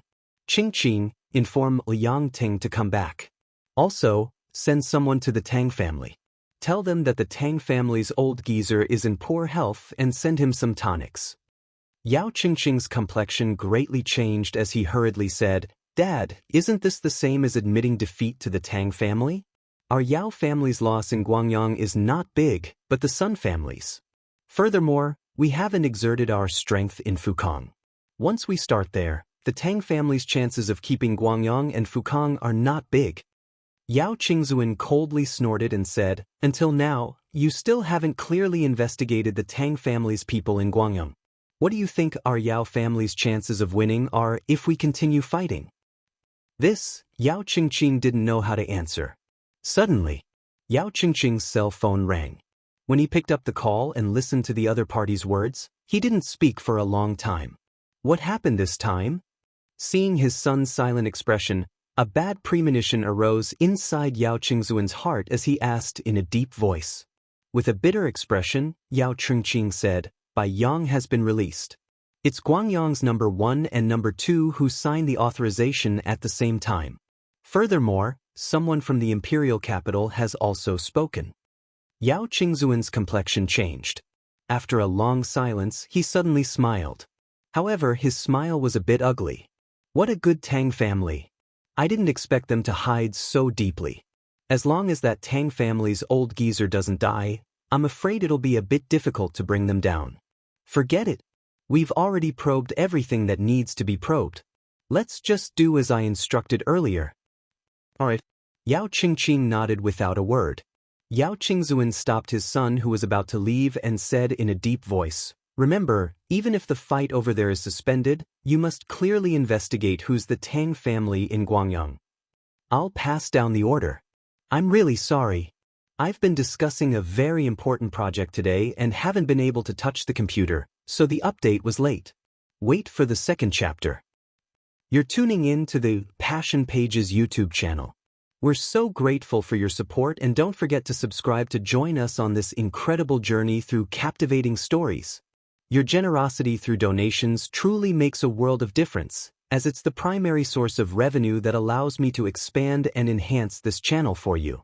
Thank you from the bottom of my heart for being a part of this adventure.